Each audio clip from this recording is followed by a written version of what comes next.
The Zenith Orbital auction house did not smell like a slave market. It smelled of synthetic lavender, ozone, and the crisp, recycled air of extreme wealth. The station hung in the void like a diamond teardrop, spinning slowly to generate the artificial gravity that kept the champagne in the crystal flutes of the galaxy's elite. Outside the panoramic viewports, the stars were cold and distant, indifferent to the commerce taking place within the gilded hull. Inside, the floors were polished obsidian, black and reflective as a frozen lake, mirroring the designer boots and silk hems of diplomats, warlords, and corporate magnates who had come to browse the merchandise. Cassian Holt moved through the VIP section with the practiced ease of a man who had spent half his life lying to people richer than himself. He adjusted the cuff of a charcoal synth-wool suit that cost more than his father's entire pension, his fingers brushing the fabric not to smooth it, but to trigger the haptic sensor woven into the sleeve. A microscopic display flickered to life in his right eye, projected by a neural contact lens. A red dot pulsed in his peripheral vision. Recording active. Cassian took a sip of a drink he hated, a blue, effervescent cocktail that tasted like fermented sugar and pretension. He let his gaze drift lazily over the crowd, his face a mask of bored affluence. Internally, his mind was a razor wire of tension. He was not here to buy. He was here to burn this place down, metaphorically speaking. The plan was simple enough for a burned-out ex-intelligence operative: walk in with a falsified identity, gather high-resolution audio and video of illegal alien trafficking involving Earth's government, and sell the package to the highest bidder on the darknet. Then disappear to a moon where the rain did not taste like acid and no one asked him about the things he had done for the security directorate. Just get the proof, Cassian thought, listening to the hum of conversation around him. Get the proof and get out. Do not look at the faces, but the layout of the auction floor made ignoring the faces impossible. The main promenade was lined with containment cells, styled to look like high-end display cases. The lighting was soft and flattering, designed to minimize the horror of the reality. Living beings were being sold by the kilo. Cassian paused before a cell labeled Lot 12. Inside, a small alien child, no taller than Cassian's hip, sat hugging its knees. The creature's skin was a translucent blue membrane, bioluminescent light pulsing rhythmically beneath the surface. It was beautiful, like a living deep-sea lantern, but the light was flickering erratically, dimming and flaring in a staccato pattern of pure terror. A holographic placard hovered near the glass. Defective. Bioluminescence linked to anxiety response. Cannot maintain stealth parameters. A tuxedoed auction attendant stood nearby, speaking to a potential buyer, a woman with cybernetic implants along her jawline. This one is a discount lot, the attendant said, his voice smooth and devoid of empathy. We call it the strobe light. Useless for covert ops, obviously. It panics. It lights up the whole room. But the biological fluids are potent for pharmaceutical processing. You are paying for the chemistry, not the creature. Cassian took another sip of his drink to keep his mouth from twisting into a snarl. He forced a dry chuckle, nodding at the woman as if he agreed. Fascinating, Cassian said, a pity about the defect.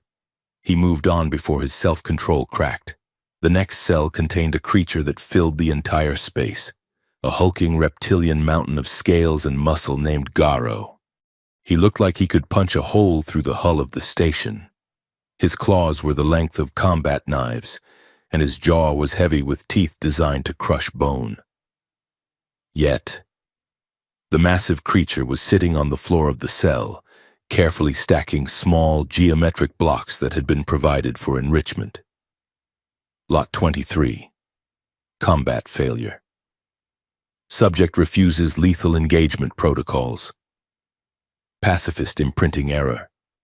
Cassian watched the giant gently place a triangle on top of a square. The creature looked up, meeting Cassian's eyes with a gaze that was soft, sad, and terrifyingly human. "Waste of good muscle," a voice muttered behind Cassian. Cassian turned to see a bloated corporate executive gesturing at the glass. "I heard they tried to beat the aggression into that one for 6 months," the executive said, laughing. Big Lizard just curled up and cried, "Can you believe it? Millions in genetic sequencing, and they grew a conscientious objector." Cassian forced a smile that felt like it might shatter his face. "Hard to find good help these days," Cassian said. He walked away, his heart hammering a frantic rhythm against his ribs. The lens in his eye recorded every second, the callous laughter, the despair in the cells, the faces of the buyers. This was gold. This was the retirement fund. He reached the end of the row where a pair of spindly, gray-skinned twins were arguing in a glass box.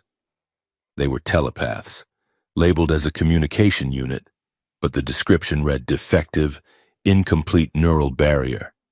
They were speaking simultaneously, their voices muffled by the glass but audible through the localized speakers. "He is looking at us," the left twin said. "I know he is looking at us," the right twin said at the exact same moment. "He looks sad," the left twin said. "He looks like a liar," the right twin said.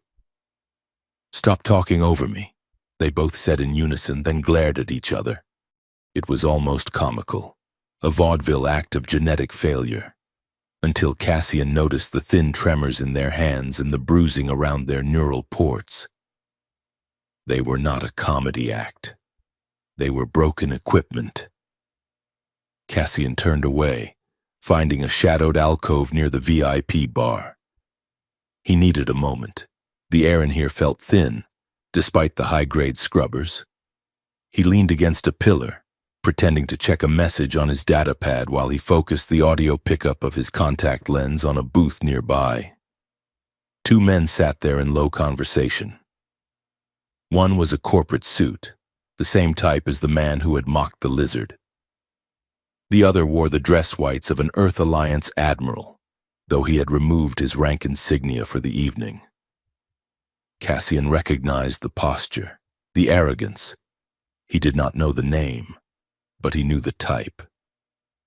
"The shipment is larger than we anticipated," the corporate executive whispered. The admiral swirled his brandy. "The labs on the outer rim are shutting down. We have to liquidate the assets. The security directorate cannot have a paper trail leading back to the Chimera project. If the public finds out we were breeding sentient weapons and selling the failures to warlords, the treaty with the Interstellar Council is dust. We should have incinerated them," the executive said. "Too expensive," the admiral replied. "And a waste. Even broken tools have value to someone. We sell them. We wash the money through the black markets. And the directorate budget stays balanced. Just make sure the manifests are wiped. As far as history is concerned, these creatures never existed." Cassian felt a cold chill slide down his spine. He had suspected corruption, but this was organized industrial-scale trafficking sanctioned by the very people he used to work for. He had the recording. He had the admiral's voice, the face, the admission. It was done. He could walk out to the docking bay, board his ship, and never look back. He pushed off the pillar, ready to leave. Then the lights in the main hall dimmed. A spotlight hit the center stage, a circular platform rising from the floor. A hush fell over the room, the idle chatter dying away. "Ladies and gentlemen," the auctioneer announced, his voice booming through the hall, rich with theatrical gravity. "We have saved the most unique item for last, a rare specimen from the zenith of the breeding program. Please turn your attention to the center stage." Cassian stopped. He told himself to keep walking. He told himself he did not care. But his feet remained planted on the obsidian floor. A large, spherical containment unit floated onto the stage, suspended by anti-gravity nodes. The glass was thick, reinforced, and glowing with a faint amber luminescence. Inside the sphere floated a woman. She was humanoid, but clearly not human. Her skin was a shifting, pearlescent white, shimmering like the interior of an abalone shell. Faint, geometric markings traced the line of her spine and throat, glowing with a soft violet light. Her hair was a fluid mass of dark strands that moved as if underwater, defying gravity. She was, without question, the most beautiful thing Cassian had ever seen. But it was not a beauty meant to be admired. It was a beauty meant to disarm. Lot 47 Bravo, the auctioneer said. Designation, Lyra. The woman in the sphere was perfectly still, her arms restrained by magnetic cuffs at her sides. Her eyes were closed. This unit was designed as the ultimate infiltrator. The auctioneer continued. An empathic weapon capable of reading and manipulating the emotional states of enemy targets. She can induce terror, compliance, or euphoria with a thought. A ripple of interest went through the crowd. However, the auctioneer added, his voice dropping to a conspiratorial whisper, the unit is defective. The empathic resonance is unstable. She does not just project emotion, she absorbs it. The feedback loop makes her volatile, too dangerous for deployment. Recommended usage, disassembly for neurotissue harvesting, or strictly controlled private amusement. The crowd laughed, a low, ugly sound. At that moment, the woman in the sphere opened her eyes. They were solid, luminous violet, with no sclera or pupil, and they looked straight at Cassian. The distance across the room was 50 meters, but it felt as if she were standing an inch from his face. The impact was physical. Cassian gasped, staggering back a step, his hand clutching the railing. A psychic flash slammed into his mind, bypassing his training, his mental shields, everything. He did not just see her, he felt her. Fire, the smell of burning circuits, the cold steel of a surgical table, the sensation of being held down while something drilled into the base of his skull. And then, a drowning sensation, a flood of grief, rage, and terror so thick it tasted like copper in his mouth. It was not just her pain. It was the pain of the child in the cell, the sorrow of the reptile, the confusion of the twins. She was a lightning rod for every ounce of suffering on the station, and for one split second, she forced Cassian to carry it. The connection severed as quickly as it had formed. Cassian blinked, sweat stinging his eyes.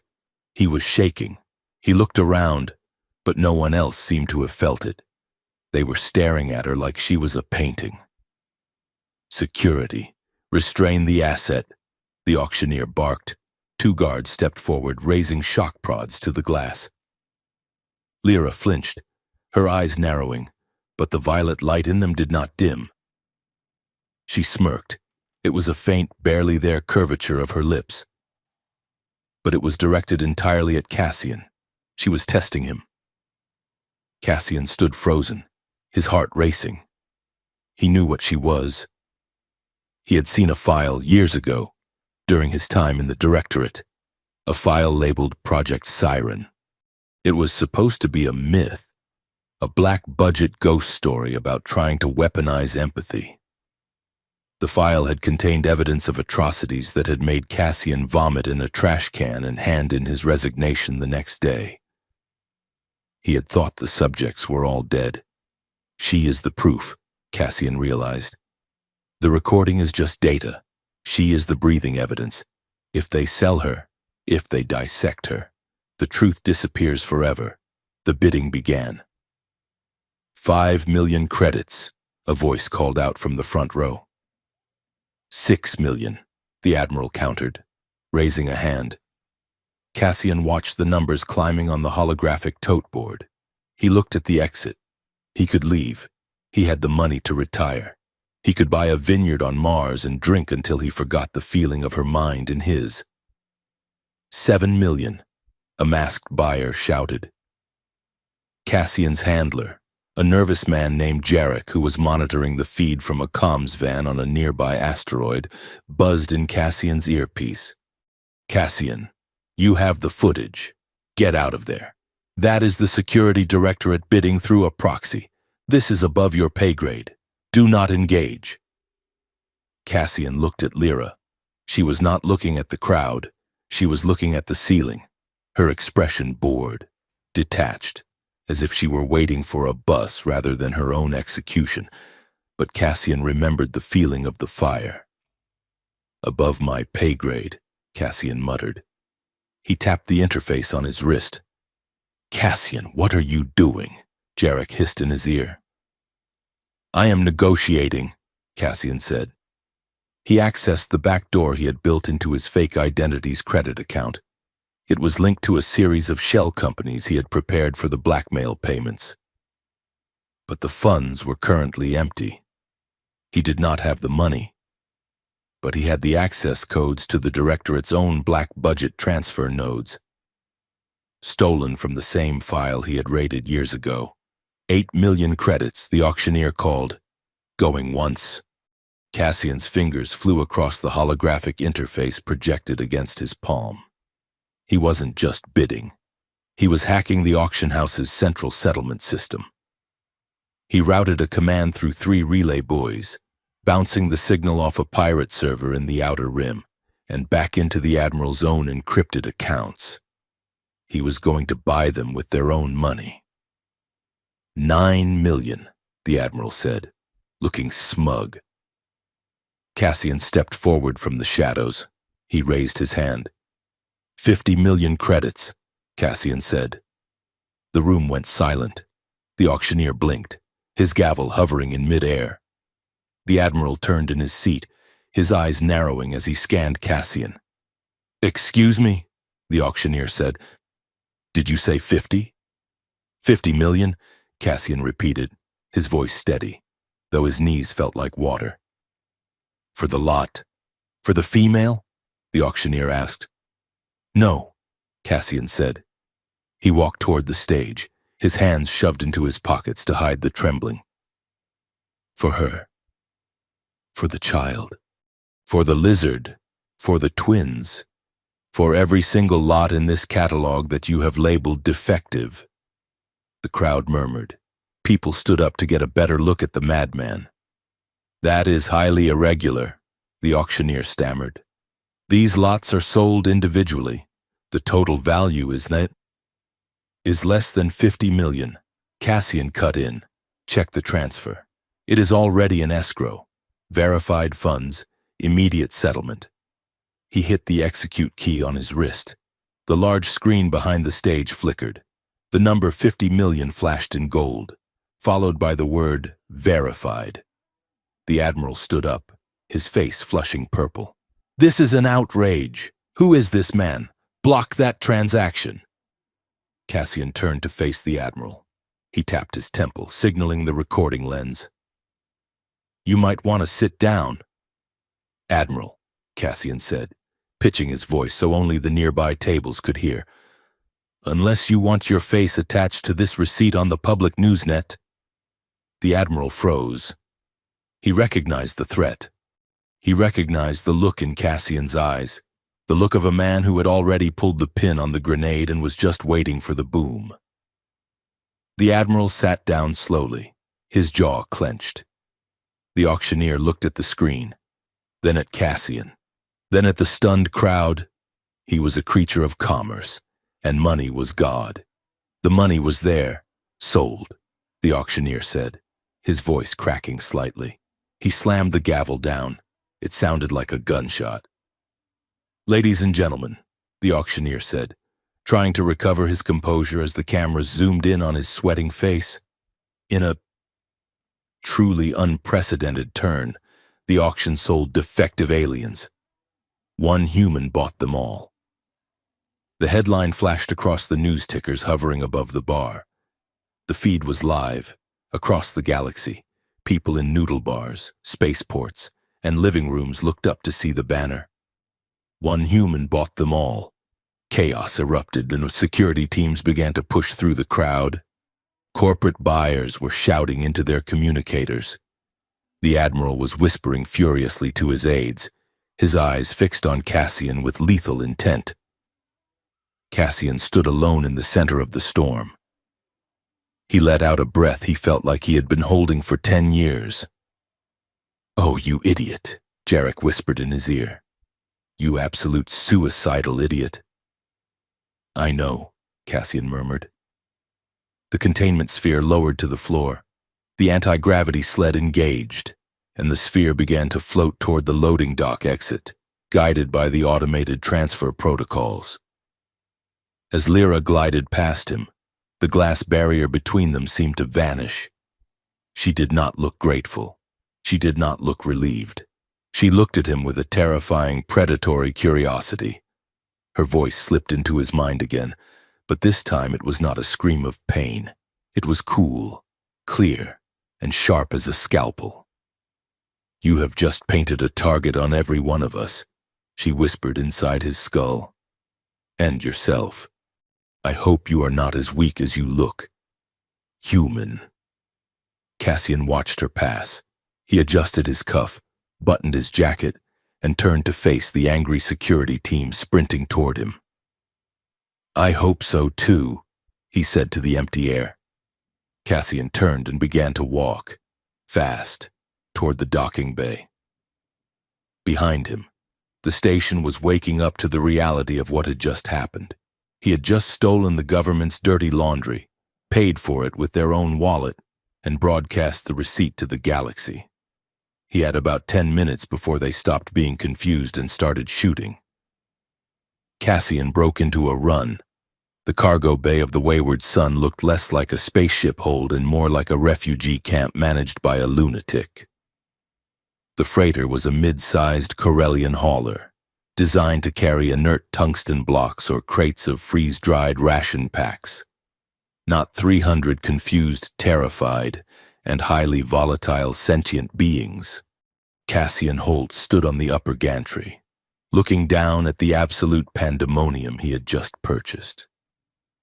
The air scrubbers were already whining, struggling to filter the sudden influx of pheromones, exotic dander, and the metallic tang of fear. Down below, a pallet of bioluminescent moss had cracked open during the hasty loading process, spilling glowing purple sludge across the deck plating. A group of avian creatures with clipped wings were screeching at a dock worker who was trying to scan their ankles. The telepathic twins from the auction were sitting on a fuel drum, holding their heads and shouting at invisible noises, while the bioluminescent child he had seen earlier was hiding under a tarp, stroking a piece of conduit like a pet cat. Cassian checked his chrono. They were already 20 minutes behind schedule.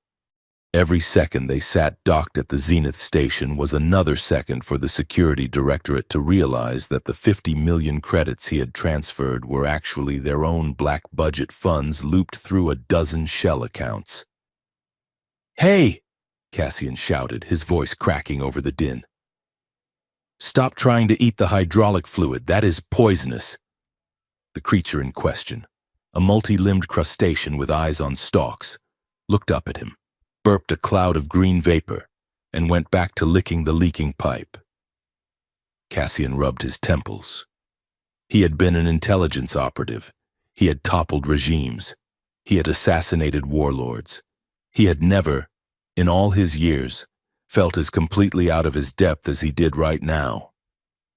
"Get the hatch sealed," Cassian yelled at the dock chief, a surly human with grease stains up to his elbows. "We are trying, Captain," the chief yelled back. "But you are over the weight limit by 3 tons and half your cargo is fighting the other half. Just shove them in and seal the door." Cassian snapped, "I will pay the overweight fine. Just get us detached from the umbilical." He turned away from the railing and almost walked straight into Lyra. She was standing in the shadow of a support strut, her arms crossed over her chest. The glass sphere was gone, left behind on the dock, but she was far from free. Around her slender neck sat a heavy, matte black collar with a blinking red diode. It was a standard-issue dampener, designed to suppress higher brain functions and neural anomalies. It looked barbaric against her iridescent skin. She did not look like a piece of merchandise. She looked like a queen who had briefly decided to visit a slum to judge the architecture. "You look stressed, human," Lyra said. Her voice was not telepathic this time. It was audible, a low, melodic alto that cut through the noise of the bay like a diamond cutter through glass.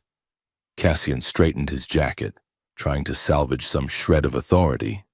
"I am not stressed," he lied. "I am managing logistics."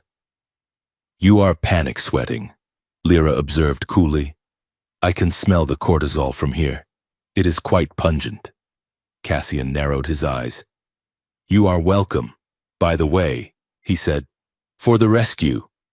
"Rescue," Lyra laughed, a sharp, humorless sound.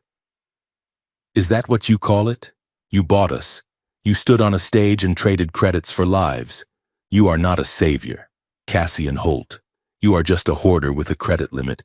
I bought you to get you out of a cage," Cassian shot back. "And put us in a different one?" She gestured around the cramped, dirty cargo bay. "This ship is a flying coffin, and you have no idea what you are doing. You did not buy us because you care. You bought us because you saw a chance to hurt the people who hurt you." Cassian stepped closer, invading her personal space. He lowered his voice. "You are right," he said, his tone hard. "I am not a saint. I am a man with a grudge. I plan to take the footage of that auction, and the fact that I possess the physical evidence of their illegal experiments, and I am going to burn the Directorate's reputation to the ground. I am going to blackmail them until they bleed." Lyra looked up at him, her violet eyes searching his face. She was shorter than him, but she felt taller. The air between them hummed with a strange, static tension. "So we are leverage," she said softly. "You are alive," Cassian said. "That is the part you should be focusing on." Lyra stepped in, closing the gap until she was inches from him. He could smell ozone and rain on her skin. "Do not presume to tell me what to focus on," she whispered. "And do not think that just because you signed a receipt, you own a single drop of blood in my body. You are a selfish little blackmailer playing with forces you do not understand." Cassian felt a spike of anger, but beneath it, something else. A magnetic pull. A recognition. She was just as broken and angry as he was. "I understand enough," Cassian said, his voice dropping to a gravelly murmur. "I understand that if I had not bought you, you would be dissected on a table in Sector 4 by now. So you can hate me all you want, Lyra, but do it from the safety of my ship." Lyra's eyes flashed. For a moment, he thought she might strike him. Instead, a faint smile touched her lips, dangerous, mocking, and undeniably seductive. "You think you are safe from me, Cassian?" she asked. "You think this collar makes me harmless?" "I think," Cassian said, leaning in, "that you are the most dangerous thing on this ship. And that is exactly why I kept the receipt." The air crackled between them, thick with unsaid threats and a sudden sharp jolt of desire that hit Cassian in the chest like a physical blow. He saw her pupils dilate. She felt it too. Before either of them could retreat or advance, a roar shook the deck plates. Cassian spun around. Down on the main floor, the crowd of aliens had parted. Standing in the center of the clearing was Garo, the massive reptilian pacifist. Except he did not look very pacifistic at the moment. He was holding a jagged length of pipe he had ripped from the wall, and he was bellowing something in a guttural language that sounded like rocks grinding together. "What is happening now?" Cassian groaned. He ran to the railing.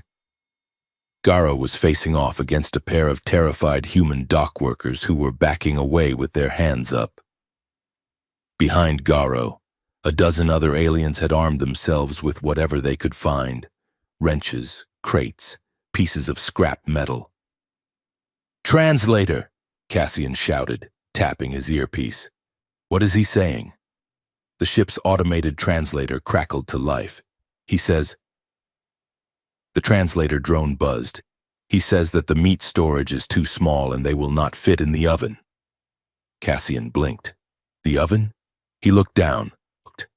The dock workers were standing in front of the decontamination chamber. It was a large silver room with heavy thermal seals. To a species that didn't know standard human ship design, it looked exactly like an industrial kiln. "Oh, for the love of stars," Cassian muttered. He vaulted over the railing, sliding down the ladder to the deck floor. "Stop!" Cassian yelled, holding up his hands. "Nobody is cooking anyone. That is a shower. It is for cleaning." Garo swung the pipe toward Cassian. The wind from the swing ruffled Cassian's hair. The reptile's eyes were wide with panic. "Liar!" Garo roared, his voice shaking the rivets in the floor. "Soft skin lies. You fatten us. You sell us. Now you eat us. We die fighting. No!" Cassian shouted. "Nobody is eating you. I am a vegetarian." "Mostly." It was a clumsy lie, but he hoped it would pause them. It did not. One of the smaller aliens, a panicked, gelatinous creature, threw a canister at Cassian's head. Cassian ducked. The canister hit the bulkhead and hissed open. A cloud of shimmering golden spores erupted into the air. "Do not breathe that," someone screamed. Too late. The spores hit the atmospheric cyclers and blew across the bay. Suddenly, Cassian's stomach lurched. His feet left the floor. The gravity plating in the center of the bay shorted out, or rather, the spores inverted the local graviton field. Cassian floated upward, flailing. Around him, crates, tools, and aliens began to drift toward the ceiling. It was a scene of total, absurd chaos. A crate of ration bars burst open, filling the air with floating foil packets. The telepathic twins were spinning slowly in midair, holding hands and screaming in harmony. The bioluminescent child was giggling, bouncing off the walls like a pinball. Garo, however, was too heavy to float completely. He scrambled for purchase, his claws gouging the metal. He roared again, terrified by the loss of gravity, and launched himself off a bulkhead, aiming straight for the airlock controls. He is going to blow the seal, Cassian realized with horror. If Garo opened the external hatch while they were still pressurized and undocked, the explosive decompression would suck them all out into the vacuum. Garo. "No!" Cassian shouted, trying to swim through the air. He was too far away. The massive reptile reached for the emergency release lever. Suddenly, a wave of silence slammed into the room. It was not a sound, it was a feeling, a sudden overwhelming blanket of heavy, velvet calm. It felt like sinking into a warm bath after a long run. It felt like the moment before sleep. Cassian's limbs went slack. His panic evaporated, replaced by a fuzzy, confusing sense of well-being. Garo froze, his hand inches from the lever. The rage drained out of his face, replaced by a slack-jawed confusion. He blinked slowly, then slumped against the wall, sliding down to the floor as if he had just decided to take a nap. Cassian turned his head, fighting the lethargy. Lyra was standing on a crate near the center of the bay. Her eyes were glowing with a blinding violet light. The dampener collar at her neck was sparking, smoke curling from the circuitry. She was fighting the machine, forcing her empathic power through the inhibitors. She was projecting calm. She was flooding the minds of 300 panicked beings with pure sedation. Her hands were clenched at her sides, shaking violently. A trickle of dark blood ran from her nose. "Enough," she gasped, her voice strained tight. The gravity spores began to settle as the scrubbers kicked in high gear. Cassian drifted back down to the deck, landing on his feet with a stumble. Garo was sitting on the floor, looking at his hands. I am not angry." Garo rumbled softly. "Why am I not angry?" Lyra let out a sharp cry of pain. The violet light in her eyes shattered. She collapsed. "Lyra!" Cassian sprinted toward her. He reached her just as she hit the deck plates. He slid on his knees, catching her shoulders to keep her head from striking the metal. She was convulsing. The collar was hot to the touch, burning his fingers. "Get a medic," Cassian shouted at the room, though he knew they didn't have one. He looked down at her. Her eyes were rolled back, flickering rapidly, instinctively. He tightened his grip on her shoulders, trying to ground her, trying to hold her together. The moment his skin pressed firmly against hers, the barrier broke. It wasn't a flash this time. It was a landslide. Cassian was not on the ship anymore. He was in a white room. He was strapped to a chair. He felt the cold bite of metal cuffs on his wrists. A man in a lab coat was standing over him, holding a data pad. "Subject shows resistance to negative stimuli," the man said. "Increase voltage. Pain. White hot, tearing pain ripping through his nervous system." But it wasn't just physical. It was the feeling of being utterly, completely unloved. It was the knowledge that his pain was just data. Then the scene shifted. He was in a cage. People were walking by. Human diplomats. He felt their disgust. Defective, broken, dangerous. He felt the desperate need to scream. "I am a person. I am here." But his mouth was sewn shut by chemical inhibitors. He felt the betrayal. His own people, the elders of his homeworld, signing a document, trading him and the others for a trade route and a non-aggression pact. The deep, hollow ache of being sold by the ones who were supposed to protect him. Cassian gasped, choking on the emotions. It was Lyra's life. It was a kaleidoscope of torture and abandonment, and beneath it all, a fierce burning coal of hatred that kept her alive. Then, the flow reversed. Lyra gasped. She was in his head. She saw the fire in the village on Orion 7. She saw Cassian holding the detonator. She felt the crushing weight of the order given by Director Vance. "Burn it. No witnesses." She felt Cassian's hand tremble. She felt the explosion. And then, the silence. The silence of 300 dead civilians that he had killed because he was following orders. She felt the whiskey bottles, the sleepless nights, the gun in his mouth that he never quite had the courage to trigger. She felt his self-loathing, a black tar that coated every thought he had. They stared at each other, eyes wide, locked in a feedback loop of shared trauma. It was intimate. It was horrifying. It was deeper than any physical touch could ever be. They were naked before each other, stripped of every lie and defense. "Get out!" Lyra hissed. She shoved him. It was a weak shove physically, but psychically it was a hammer blow. Cassian flew back, landing on his rear. He scrambled away, breathing hard, his heart hammering a frantic rhythm. Lyra pushed herself up to a sitting position. She wiped the blood from her nose with the back of her hand. Her chest was heaving. She looked at him with a mixture of terror and fury. "Do not!" she snarled, her voice trembling. "Do not ever handle me like that again. I am not a machine for you to fix." Cassian stared at her. He could still feel the phantom sensation of the electric shock she had endured. He could feel the echo of her loneliness. I didn't mean to," Cassian stammered. The sarcasm was gone. The mask was gone. You saw, she accused. You looked. I saw, Cassian admitted quietly. And you saw too. Lyra flinched.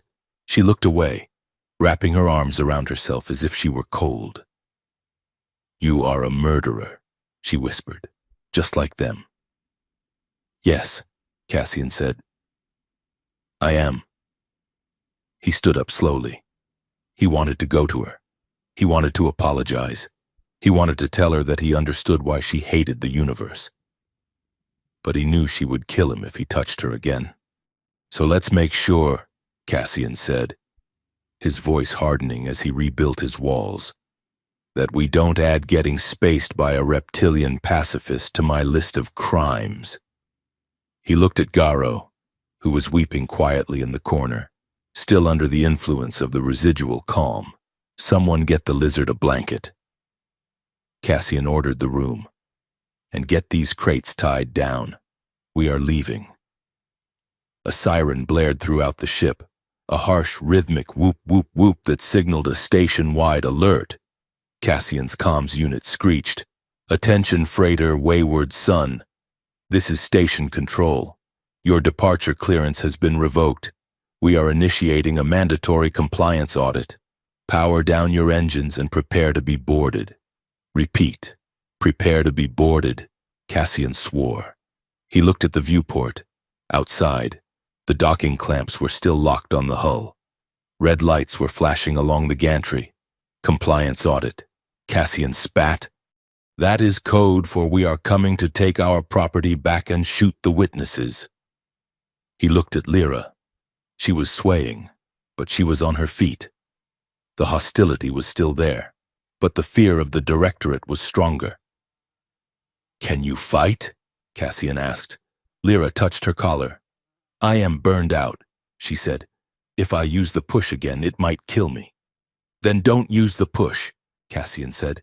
Use your head. He turned to the chaotic room of aliens. Listen to me, Cassian shouted. The bad men are coming. The ones who put you in the cages. They want to take you back.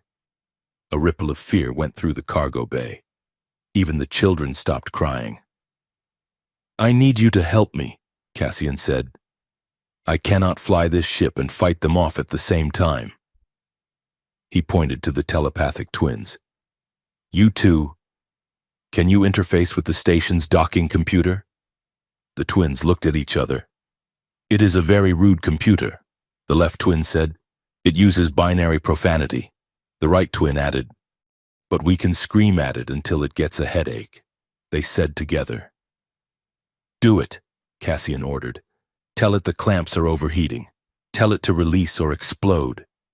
He pointed to the ceiling vent. Click, or whatever your name is. The insectoid poked its head out. Can you get into the physical lock mechanisms? Override the mag seals? The insectoid chattered and clicked its mandibles, saluting with 3 arms. Go! Cassian shouted. He looked at Garo. The giant was wiping his eyes. Garo, Cassian said gently. I know you are a pacifist, but that door is going to open, and men with guns are going to come in. I need you to put something heavy in front of it. Garo looked at the door.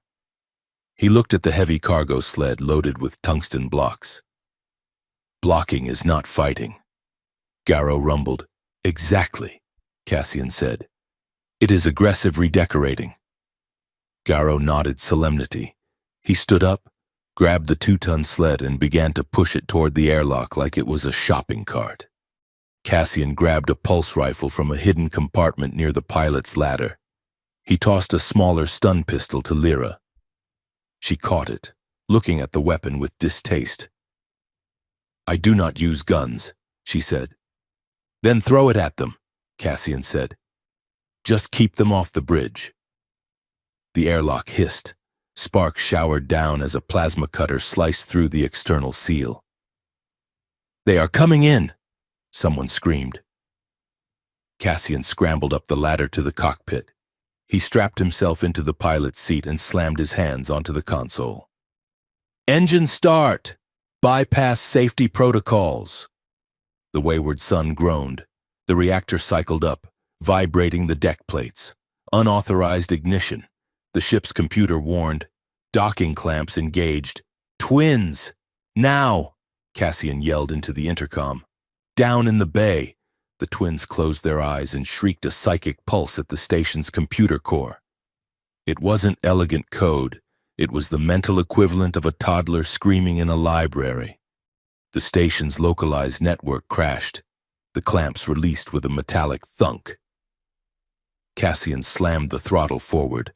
The freighter lurched away from the station, shearing off a communications antenna as it turned. Security Directorate troops poured into the cargo bay just as the ship began to accelerate. They ran straight into Garo's blockade. "Halt!" the lead trooper shouted, firing a warning shot. Garo roared and shoved the cargo sled forward. It slammed into the squad, pinning them against the slowly closing inner door. It wasn't lethal, but it was certainly effective. Above, in the vents, the insectoid fused the door controls. The inner airlock sealed shut, trapping the rest of the boarding party on the other side. But inside the bay, 3 troopers had made it past the barricade. They raised their rifles, aiming at the huddled group of children. Lyra saw it. She was exhausted. Her head felt like it was splitting open. But she saw the rifle barrels leveling at the innocent. She didn't use a massive wave this time. She didn't have the strength. Instead, she focused. She picked the lead trooper. She found the seed of doubt in his mind, the hesitation he had felt when he received the order to liquidate civilians. She grabbed that seed and pulled. The trooper blinked. His hand shook. For a second, the alien child in front of him didn't look like a monster. It looked like his own daughter. "What are we doing?" the trooper whispered.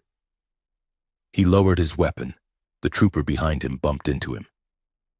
"Shoot it!" the second trooper yelled. "No!" the first trooper shouted, turning to shove his comrade. The distraction was all Cassian needed. From the gantry, he fired 2 precise stun shots. The troopers dropped. Lyra sagged against the wall, sliding down until she hit the floor. She smiled weakly. "Nice shot. Human," she murmured. On the bridge, the proximity alarms were screaming. Missile lock detected. 3 interceptors closing. Cassian looked at the rear view screen. 3 sleek, black fighters were tearing out of the station's shadow, their engines burning blue-hot. They were fast. Much faster than a freighter full of refugees. "Hold on to something," Cassian broadcasted to the ship. He didn't aim for the jump gate. He couldn't make it. Instead, he aimed for the massive gas giant that the station orbited. It was a swirling nightmare of orange and brown storms, radiating enough magnetic interference to fry a sensor grid. He dove the ship into the upper atmosphere. The G-forces hit them like a physical weight. The hull screamed. Inside the bay, anything not tied down became a projectile. A heavy crate of medical supplies snapped its straps. It tumbled across the deck, tumbling straight toward the bioluminescent child who was frozen in fear against the wall. Lyra saw it. She couldn't use her mind. She couldn't shout. She moved. She threw herself across the gap, tackling the child and covering the small body with her own. The crate smashed into Lyra's back. She cried out, a sharp, jagged sound, but she didn't let go. She curled tighter around the child, shielding the fragile creature from the debris raining down around them. On the monitor, Cassian saw it. He saw the woman who claimed to be a weapon, the woman who claimed to hate everyone, using her own body as a shield for a child she didn't know. The image burned into his mind. It unsettled him. It made his chest ache. She was fierce. She was protective. She was magnificent. He gritted his teeth and pulled back on the yoke. "Come on, old girl," he whispered to the ship. He fired the maneuvering thrusters, skimming the edge of the gravity well. The interceptors, trying to follow, were blinded by the magnetic storm. One of them dipped too low and was crushed by the atmospheric pressure. The other two peeled off, unable to maintain the lock. Cassian slingshotted around the planet, using the momentum to fling the wayward sun into the dark, uncharted drift lane on the other side. He cut the engines. Silence returned to the ship. The only sound was the creaking of cooling metal and the soft whimpering of the children below. "We are clear," Cassian announced, his voice hoarse. He sat there for a moment, shaking. Then he unbuckled and climbed down. He found Lyra in a narrow service passage near the engine room. She was leaning against the wall, rubbing her shoulder where the crate had hit her. The child was sitting next to her, holding her hand. Cassian stopped. The corridor was tight. He had to squeeze past a conduit to get to her. "Are you hurt?" he asked. Lyra looked up. Her face was pale, her hair plastered to her forehead with sweat, but her eyes were clear. "I am fine," she said. "Just a bruise." Cassian looked at the child, then back at her. "You saved him," Cassian said. "He saved me," Lyra corrected, nodding at the child. "He lights up in the dark. I hate the dark." It was a lie, and they both knew it. Cassian stepped closer. The space was too small. He was practically standing on top of her. The adrenaline from the escape was still pumping through his veins, making his senses hyper-aware. He could smell the ozone again. He could feel the heat radiating from her skin. The attraction was back, sharper this time. It wasn't just physical, and it was the recognition of competence. They had fought together. They had moved as one unit. Cassian reached out, hesitating, then rested his hand on the wall beside her head. He didn't touch her. He remembered her warning. "We make a good team," Cassian said softly. Lyra looked at his hand, then up at his eyes. Her gaze dropped to his lips for a fraction of a second before snapping back up. "Do not mistake survival for trust, human," she muttered, her voice low and husky. "I won't if you won't," Cassian replied. He leaned in, just an inch. The air between them felt charged, heavy with the promise of something dangerous. Lyra didn't back away. She held his gaze, her expression unreadable, challenging him to cross the line. But she was the one who looked away first. She turned her head, breaking the connection. "Go fly your ship, Cassian," she said to the wall, "before we hit an asteroid." Cassian lingered for a moment longer, watching the pulse of the light on her collar. Then he pushed himself off the wall. "Right," he said. "Asteroids." He turned and walked back toward the bridge, his heart beating harder than it had during the entire escape. He realized, with a sinking feeling, that the security directorate was the least of his problems. The real danger was the woman in the hallway, and the fact that he was already starting to care what happened to her. The heavy hydraulic hiss of the airlock cycling open sounded like a dying breath. The wayward sun had limped into the asteroid belt on backup thrusters, leaking coolant and radiating enough heat to cook a side of beef. They had docked at Black Point Station, a hollowed-out rock spinning in the lawless drift between the core systems and the outer rim. It was a place that did not appear on any official star chart, a neon-soaked tumor of civilization where smugglers, data thieves, and exiles came to disappear. Cassian Holt stepped onto the docking platform, the magnetic soles of his boots clamping onto the rusted grating. The air smelled of recycled ozone, fried synth protein, and old sweat. It was the smell of his past, the scent of the years he had spent operating in the shadows before he had tried to go legitimate. "Stay close," Cassian murmured into his collar comms, "and do not touch anything. That goes for the tentacles, too." Xyla's, behind him. The ramp lowered, and his motley crew of fugitives stepped out into the flicker of the station's halogen lights. It was a procession of the unwanted. Garo, the massive reptilian, had to duck to clear the hatch, his scales scraping the metal.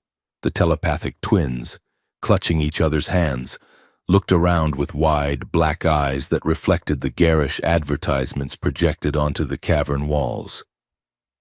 Lyra stepped out last. She had refused to wear the hooded cloak Cassian had offered her. Instead, she wore a mechanic's jumpsuit she had scavenged from the ship's lockers. Rolled up at the sleeves and cinched at the waist with a utility belt. The rough, unstained fabric should have made her look common, but against her iridescent skin and the regal, predatory grace of her movement, it looked like high fashion. The dampener collar was still around her neck, a black iron choker that marked her as property, but she wore it like a declaration of war. She paused at the bottom of the ramp, her violet eyes scanning the chaotic verticality of the station, the walkways suspended by chains, the steam venting from unauthorized refineries, the crowds of species pushing through the narrow markets. "It is loud," Lyra said. Her voice was calm, but Cassian saw the way her fingers twitched at her sides. She was an empath in a city of 4 million desperate souls. The psychic noise must have been deafening. "Focus on me," Cassian said, moving to her side. "Block out the rest. Just look at my back." Lyra looked at him, her gaze sharp. "Your back is full of knots and tension." "Cassian," she said dryly, "it is not exactly a relaxing focal point." Cassian suppressed a snort of amusement. "We need supplies." Cassian addressed the group. "Fuel cells, medical gel, and protein blocks that do not taste like chalk. Xylas, take the twins and see if you can find a terminal to scrub the ship's transponder signature. Garo, you are with me and Lyra. We are meeting a contact.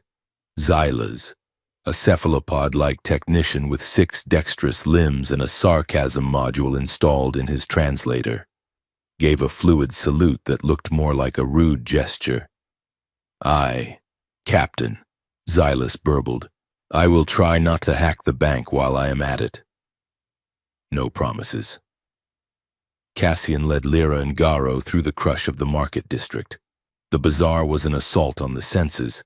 Stalls sold everything from illegal cybernetics to hallucinogenic beetles. Music thumped from underground clubs, a bass-heavy rhythm that vibrated the floor plates. Lyra walked with a stiffness that betrayed her anxiety, but her curiosity was voracious. She stopped to stare at a vendor frying skewered meats over a plasma burner. She watched a group of multi-armed dock workers gambling with holographic dice. She was seeing the universe not through the glass of a containment cell, but raw and unfiltered.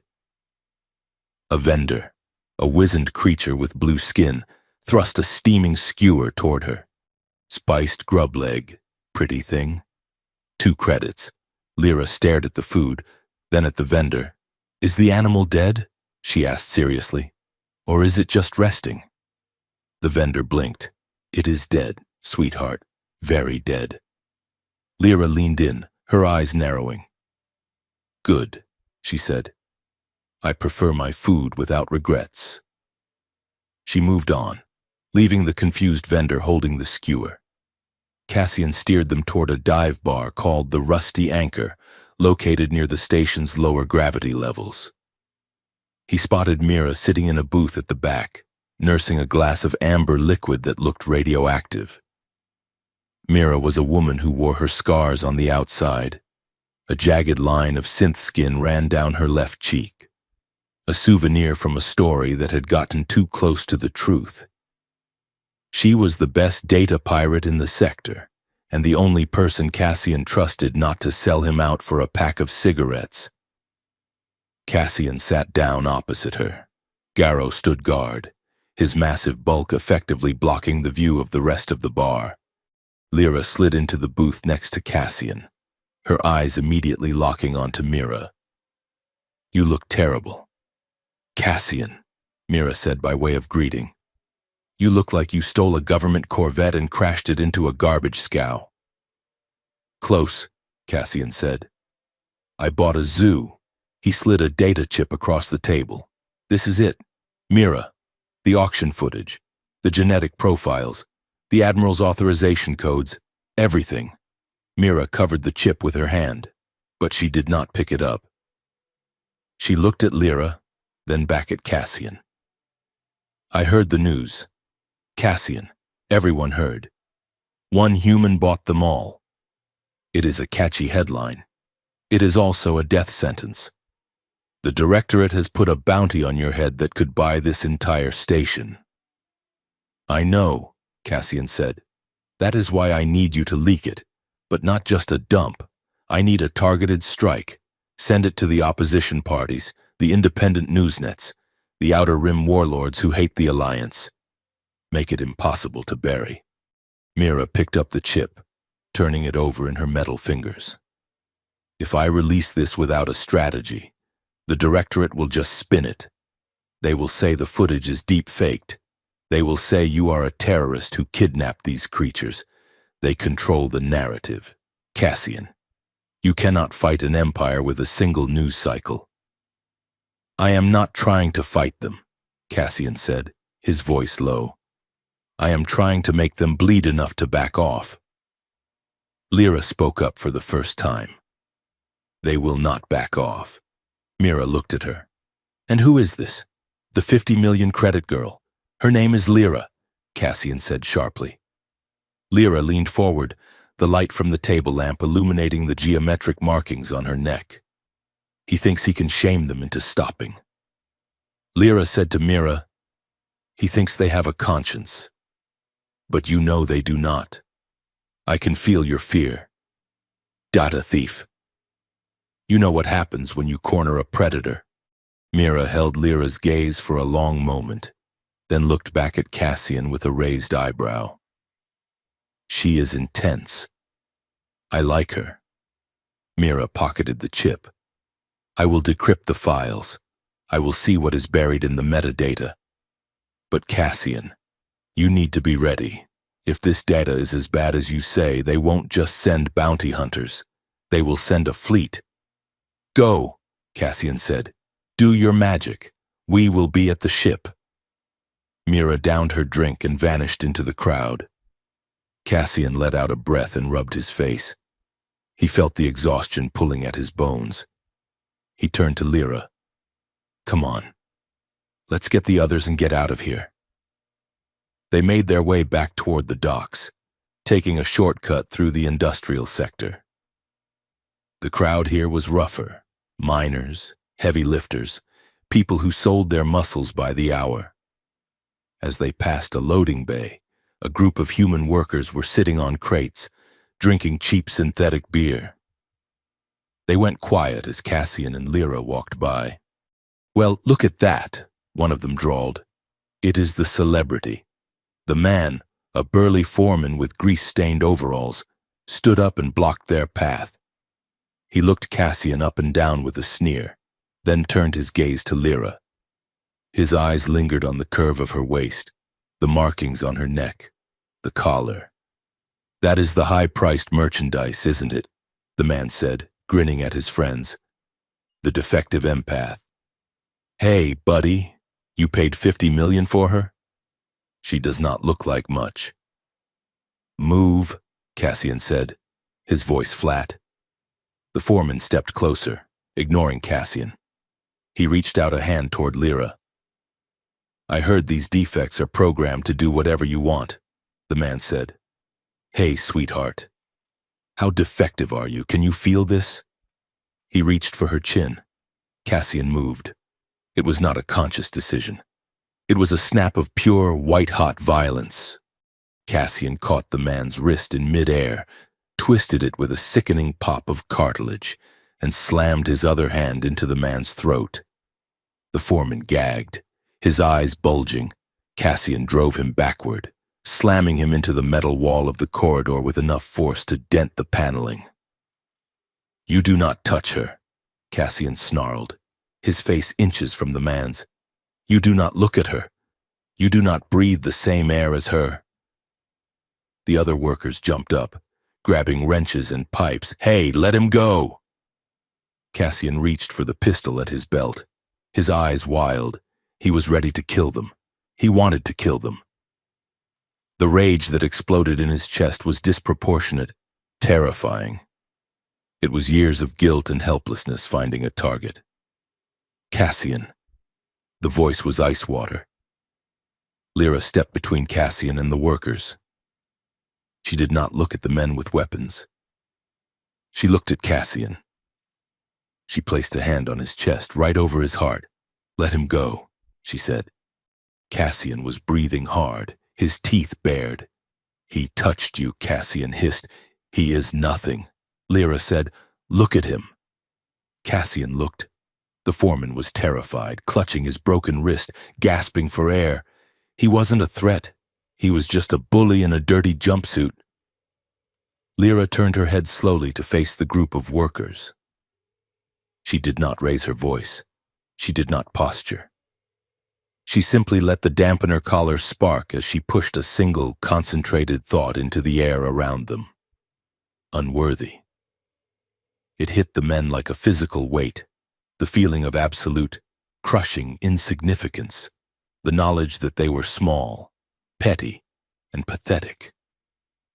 The workers flinched back, dropping their improvised weapons. They looked at Lyra with sudden, primal fear. "We are leaving," Lyra said coldly. "Do not follow us. You are not worth the blood on our hands." She grabbed Cassian's arm and pulled him away. Cassian holstered his weapon, his hands shaking, and followed her. They did not speak until they reached the maintenance bay where the wayward sun was docked. It was a quiet, shadowy hangar, smelling of oil and cold metal. The rest of the crew was already on board. Lyra stopped near a stack of shipping containers and spun around to face him. "What was that?" she demanded. Cassian paced away from her, running his hands through his hair. "He assaulted you. I handled it. You lost control," Lyra shouted, her voice echoing in the vast space. "You nearly killed him." "For what? A crude comment? A dirty look? For treating you like a thing," Cassian shouted back, turning on her. "I am sick of it. Lyra, I am sick of watching them look at you like you are a spare part." "And so you act the hero?" Lyra stepped closer, her eyes blazing. "You think breaking his wrist wipes out your guilt? You think defending my honor makes up for the fact that you worked for the people who built this collar?" "That is low," Cassian said, his voice dropping. "It is the truth," Lyra snapped. "You are drowning in it, Cassian. You want to save me so you can save yourself. You are using me as your redemption. You are just as selfish as the buyers at the auction. They wanted my body, but you want my forgiveness. And that is a much heavier burden to carry." Cassian felt the words strike him like physical blows. She was right. He knew she was right. And that made him furious. "I am risking my life for you," Cassian yelled. "I gave up everything. My money, my safety, my future." "And you hate yourself for it," Lyra screamed. She grabbed his wrist. It was not a gentle touch. It was a seizure. She slammed the psychic connection open, and she didn't hold back. She didn't filter it. She forced the door between their minds off its hinges. Cassian gasped as the world fell away. He felt her anger. It was a towering, jagged thing, born of years of helplessness. But beneath the anger, he felt something else, a desperate, clawing hunger. She wanted to be seen, not as a victim, not as a weapon, not as a symbol of his guilt. She wanted to be seen as Lyra. She felt his desire. It hit her like a wave of heat. It wasn't just sexual, though that was there, a thick, heavy current of attraction that made her skin prickle. It was the desire to be needed. The desperate wish that he could be good enough to fix what had been broken. The connection deepened. The boundaries of their physical bodies blurred. Cassian felt the ghost of a touch on his cheek, though her hand was on his wrist. He felt the phantom sensation of her lips against his neck. He felt her fear, the terrifying realization that she wanted him to save her, and she hated herself for that weakness. Lyra felt his shame. She felt how much he wanted to hold her, not to possess her, but to ground himself. She felt the raw, bleeding edge of his loneliness. So similar to her own, they stood frozen in the maintenance bay, locked in a psychic embrace that was more intimate than any physical act. It was violating. It was beautiful. It was terrifying. Cassian took a step forward, driven by an instinct he couldn't control. He reached for her face. Lyra leaned into his hand for a fraction of a second, her eyes closing, a soft sound escaping her throat. The shared emotion swirled between them, a mix of lust, grief, and a profound, aching recognition. I know you. I see you. You are the only one who knows what it is like to be this broken. Then, Lyra pulled back. She released his wrist and shoved him away, stumbling back against the shipping container. She was breathing hard, her chest heaving, her pupils blown wide. Cassian stood there, his hand hovering in the air, his whole body humming with the aftershocks of the connection. Lyra, he whispered. No, she gasped. Her voice was low and hoarse. No. She looked at him, and he saw the fear in her eyes. Not fear of him, but fear of what they had just created. Our desires are dangerous. Cassian, she said, her voice trembling, for both of us. She straightened up, wrapping her arms around herself, trying to rebuild the walls she had just torn down. I will not be another cage for your guilt, she said, and you will not be mine. We cannot do this. We cannot confuse survival with this. Cassian lowered his hand. He felt cold without the fire of her mind against his. It did not feel like a cage, Cassian said softly. That is why it is dangerous, Lyra whispered. Before Cassian could answer, the world exploded. A concussive blast rocked the station. The floor plates buckled, throwing them both to the ground. Alarms began to scream, a shrill mechanical wail that cut through the silence of the bay. Cassian rolled to his feet, instinctively reaching for his weapon. Dust and debris rained down from the ceiling. What was that? Lyra coughed, scrambling up. Cassian checked his comms. Static.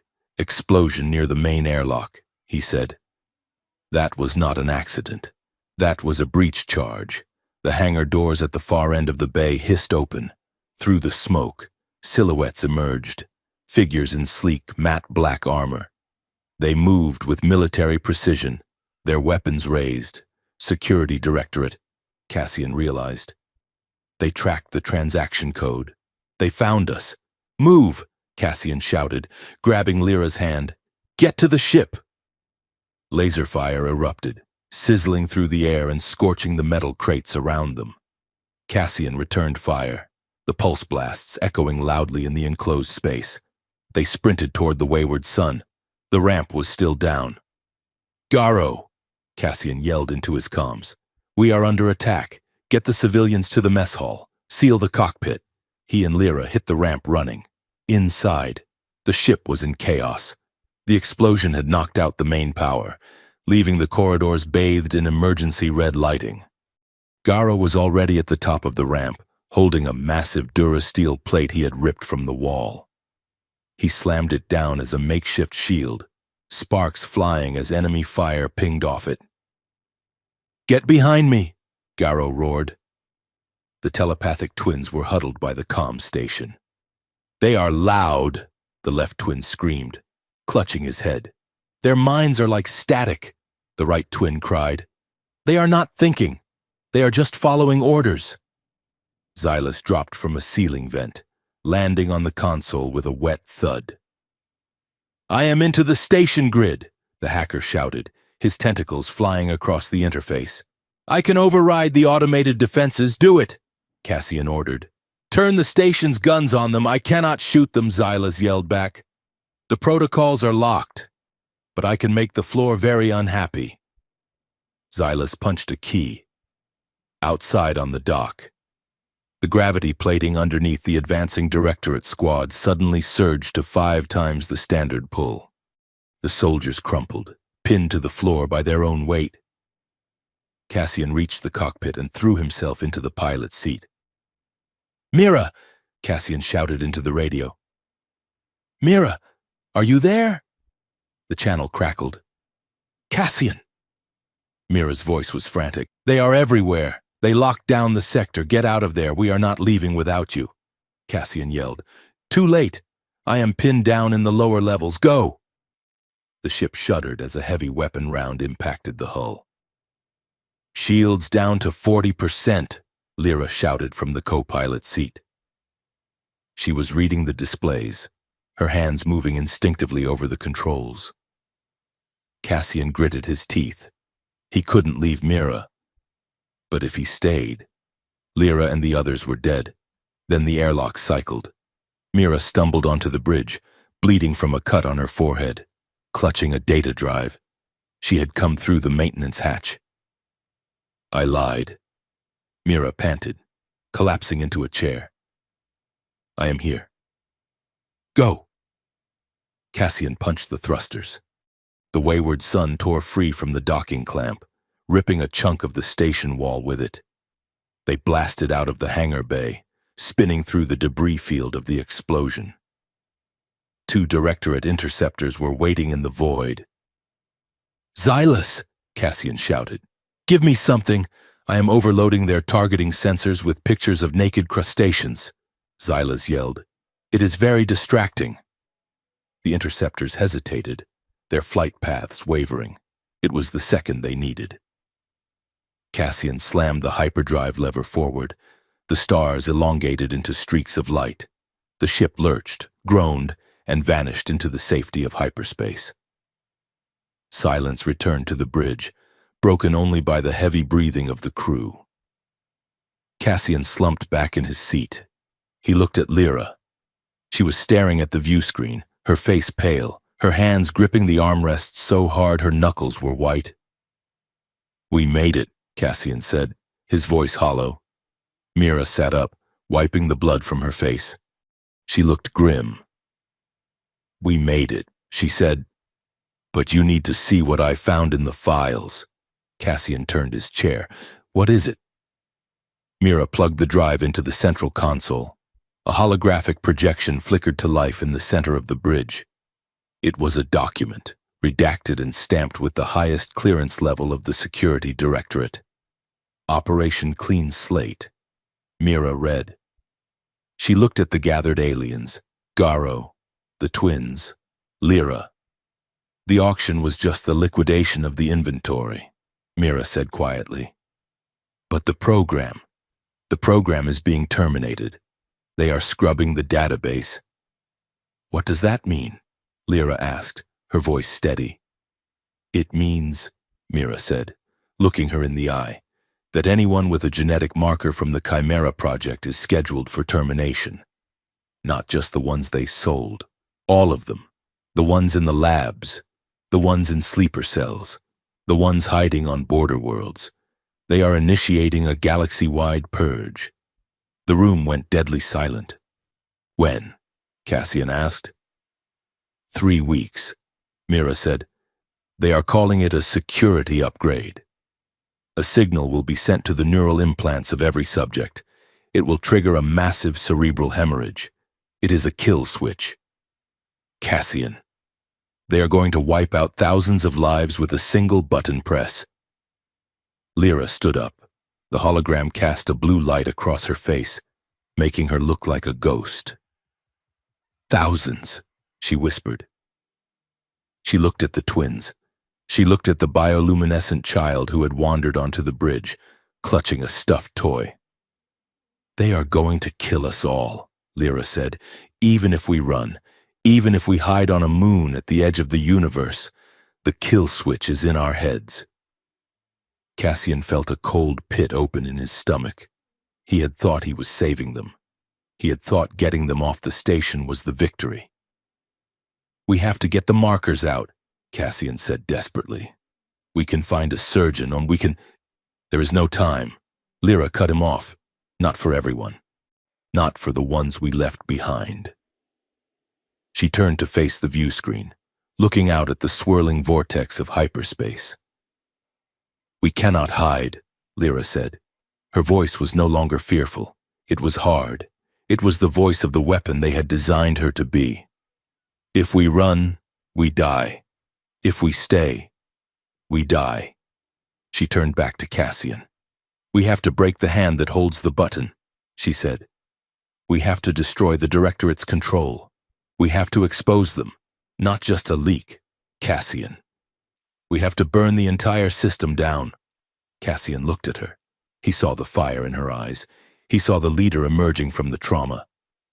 "That is suicide," Cassian said softly. "It is a revolution," Lyra corrected.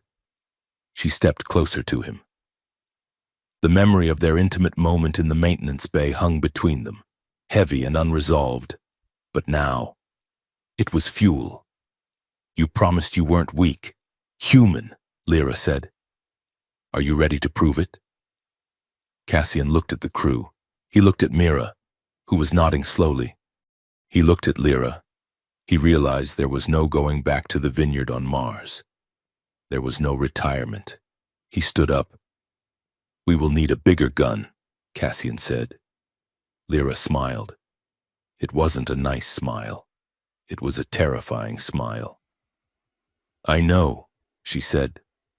The tension on the bridge shifted. It was no longer the panic of refugees. It was the resolve of soldiers. Cassian and Lyra stood side by side, the distance between them filled with unsaid words and dangerous desires, but bridged by a single, desperate purpose. They were not just running anymore. They were going to war. The mess hall of the Wayward Sun had been converted into a war room, though it still smelled faintly of burnt coffee and recycled air. A holographic projector, scavenged from the stolen Directorate files, hummed in the center of the table, casting a blue, flickering light over the faces of the makeshift council. Cassian Holt leaned against the bulkhead, his arms crossed, watching the rotating image of the Aurelia spire. It was a crystalline needle piercing the clouds of the core world, a monument to wealth and power. It was beautiful. It was impenetrable. And in 14 days, it would be the stage for a massacre. Mira stood by the projector, her cybernetic hand tapping the air as she manipulated the data streams. "The summit is the headline event of the Galactic Quarter," Mira explained, her voice tight with exhaustion. "Every major political player from the core systems to the outer rim will be there. The agenda is trade routes and resource allocation. But the real event is the private dinner on the observation deck." She flicked her wrist, and the hologram zoomed in on the spire's apex. "Director Vance is scheduled to give a demonstration," she continued. "The itinerary calls it Compliance Protocols for Non-Standard Biological Assets. That is the polite term. The internal memo calls it the final solution. They are going to trigger the neural kill switch live on stage, using a group of test subjects to prove that the defectives can be neutralized instantly if they ever pose a threat. Once the demonstration is successful, the signal will be broadcast galaxy-wide." The silence in the room was heavy, suffocating. Xylas, the tentacled hacker, was the first to speak. He was perched on top of a refrigerator unit, his limbs knotted together in anxiety. "So everyone dies," Xylas burbled, his translator lacking its usual sarcastic edge. "Every single one of us with a marker." Simultaneously. "Yes," Mira said, "unless we stop the signal at the source." The room erupted. Garo, the massive reptile, slammed a fist onto the table. The metal dented. "We run," Garo roared. "We go to deep space. We find a world with no signal towers. We hide in the dark. There is no dark deep enough. A scar-faced alien shouted from the back. The signal rides the hyper-relay network. It will find us. We should attack now. Ram the ship into the spire. Suicide, another voice cried. Lyra sat at the head of the table. She had been silent, staring at the hologram. She looked tired. The shadows under her eyes were dark bruises against her iridescent skin. She was still wearing the mechanic's jumpsuit, but she held herself with the terrifying stillness of a predator waiting to strike. Quiet, Lyra said. She did not shout. She did not need to. She simply let a ripple of cold, hard pressure expand from her mind, touching every consciousness in the room. The shouting died instantly. Running is death, Lyra said, her voice low and steady.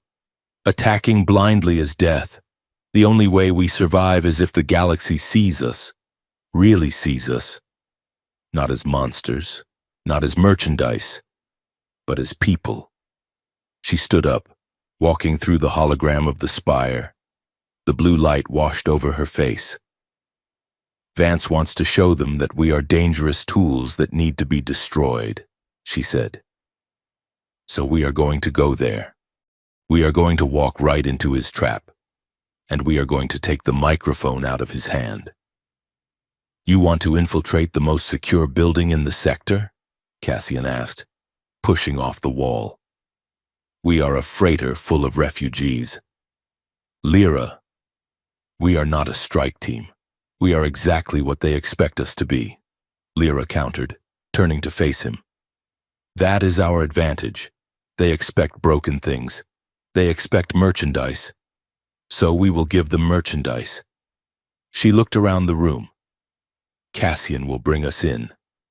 The repentant buyer returning his dangerous purchase for the good of the Alliance. We will look defeated. We will look shackled. And while they are patting themselves on the back for reclaiming their property, we will be cutting their throat. The council broke into murmurs again, but the tone had shifted. It was no longer panic. It was the grim calculation of survival.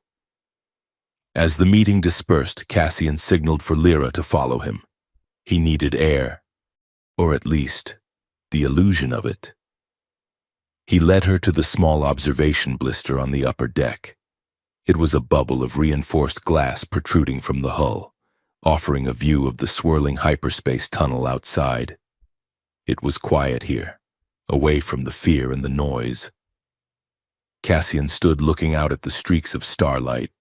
He felt heavy. The plan was madness. It relied on him playing a role he had spent years trying to scrub from his soul.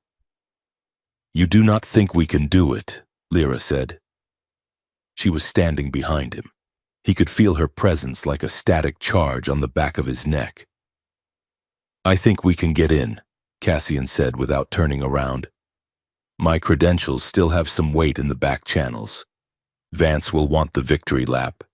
He will want to parade me as the prodigal son who learned his lesson. Then what is the problem? Lyra asked. The problem, Cassian said, turning to face her, is that I know what happens in those rooms. Lyra, I know what Vance is capable of. I know what he is capable of too. Cassian, she said sharply. Better than you.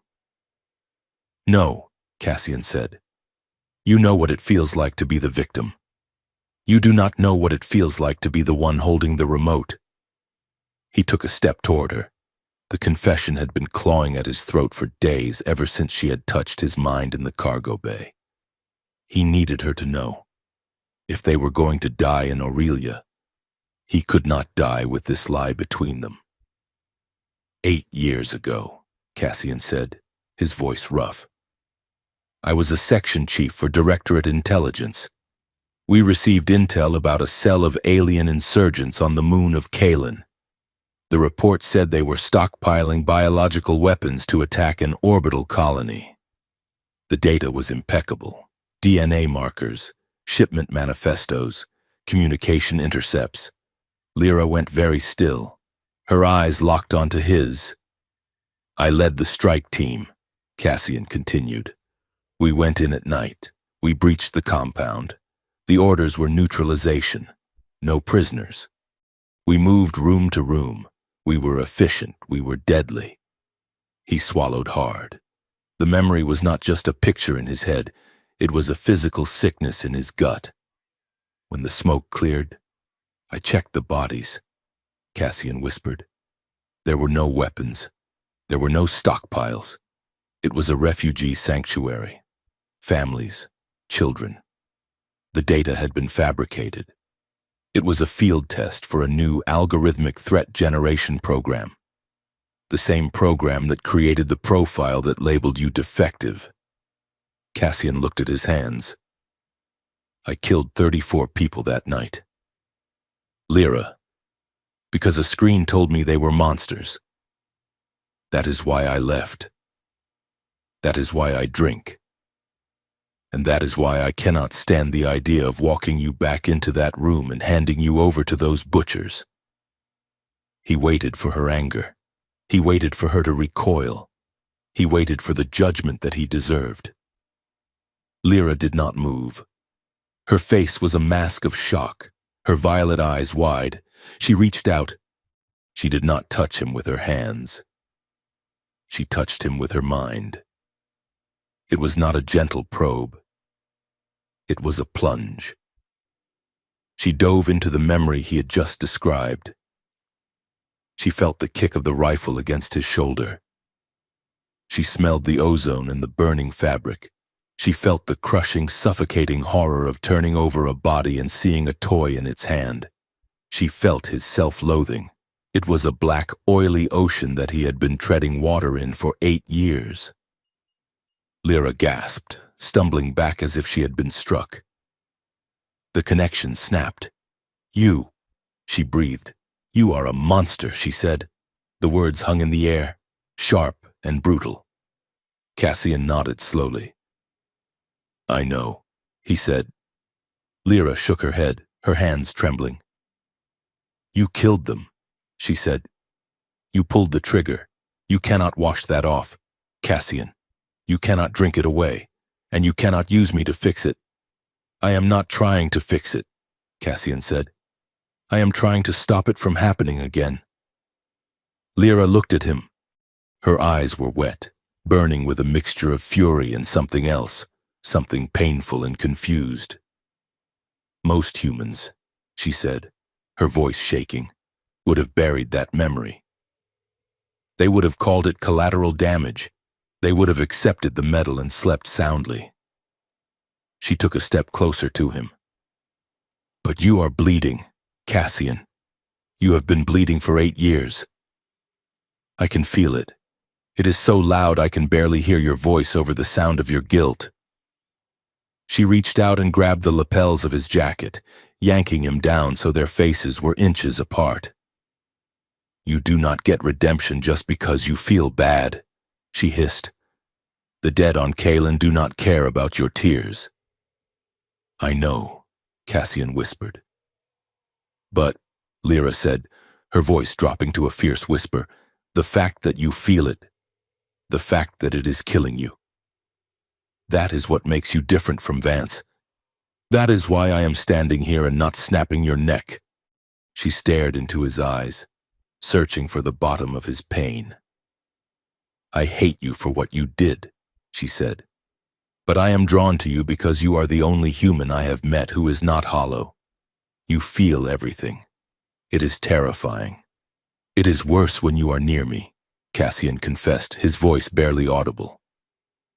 When you are in my head, I feel stripped bare. I feel like you are peeling the skin off my soul. And the worst part is, I do not want you to stop. The air between them crackled. It was suddenly too hot, too small. The anger and the guilt twisted together into a raw, electric need. Cassian looked at her lips. Lyra's gaze dropped to his mouth.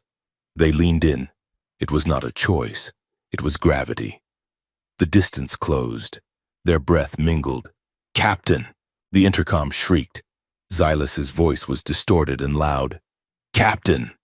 The twins are trying to teach the navigation computer how to feel existential dread, and the hyperdrive is making a very strange noise. Please advise.